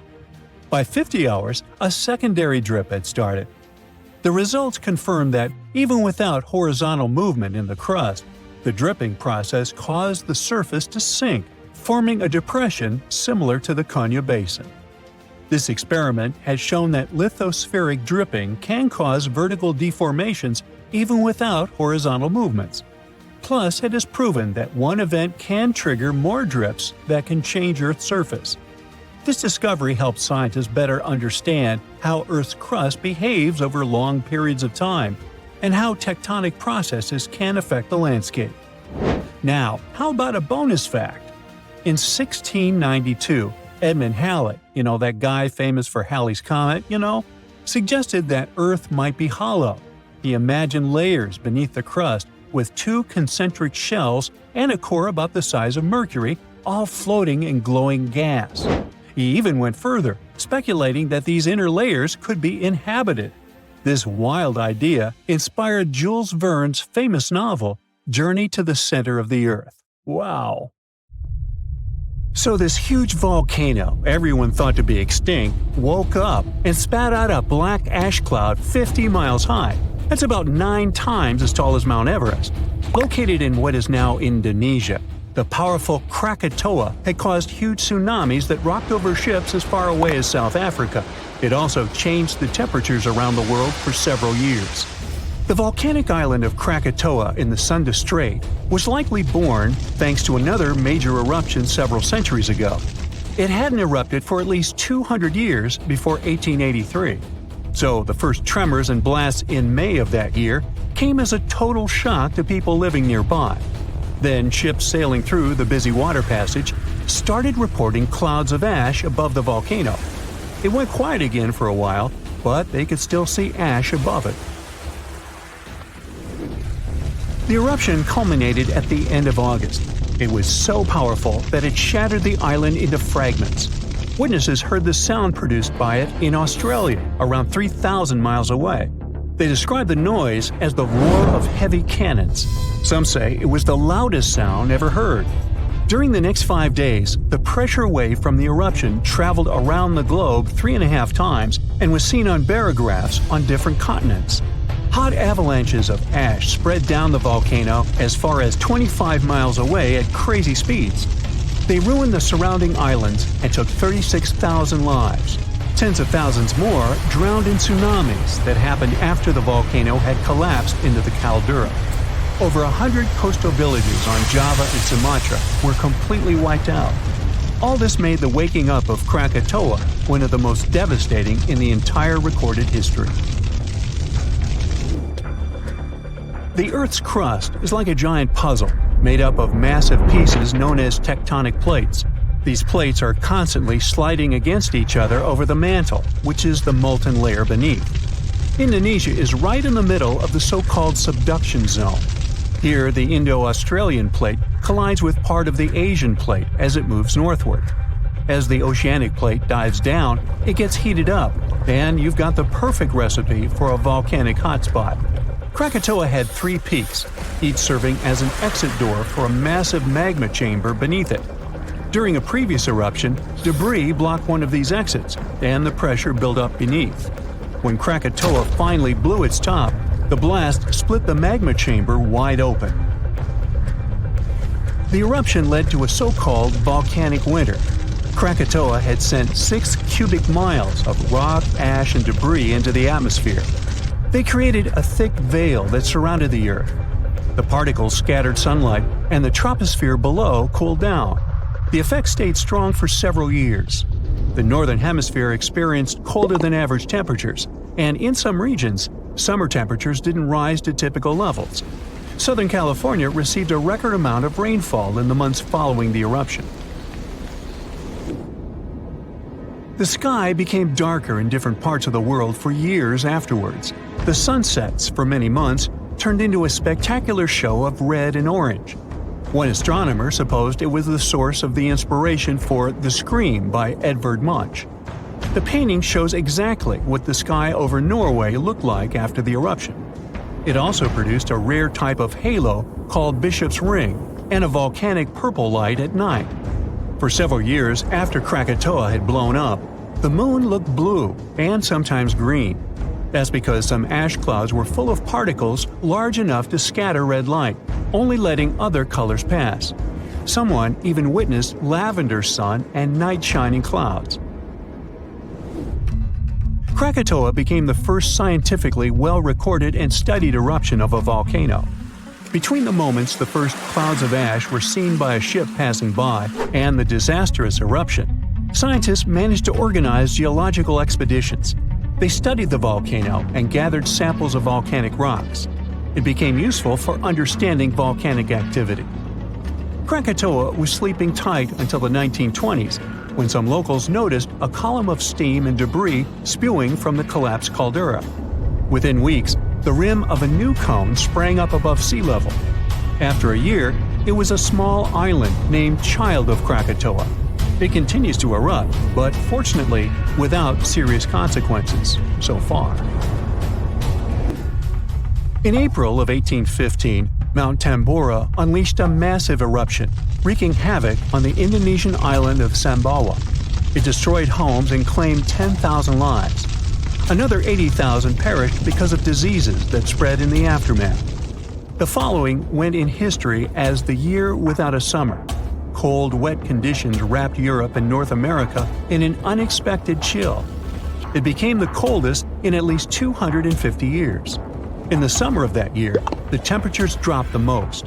Crops didn't grow, livestock didn't survive, and famine took over Western Europe and North America.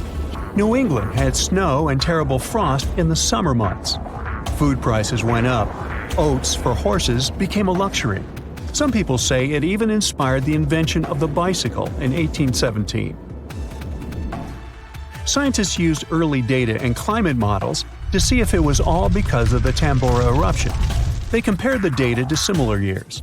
They showed that precipitation was around the same, but the temperatures were much warmer.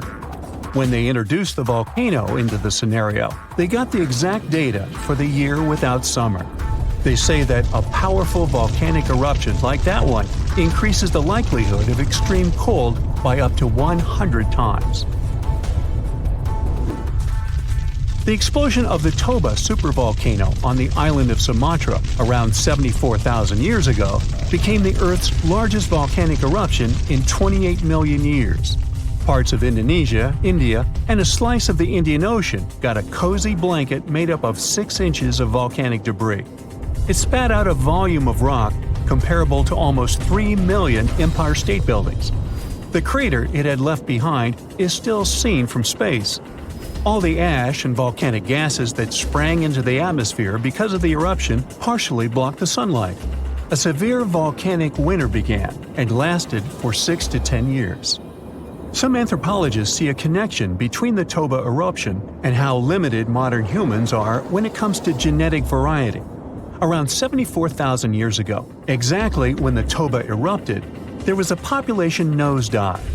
That's why all modern humans trace their roots back to a tiny group of survivors. The Toba catastrophe theory proposes that most early humans in Europe and Asia didn't make it through the post-eruption climate chaos. Instead, a lucky, genetically limited bunch found their safe haven in Africa. But archaeological and paleoclimate records disagree with this theory. Benjamin Black from Rutgers University and his team set out to crack the code and discovered a hidden paradox. Maybe we were peering through the wrong climate lens.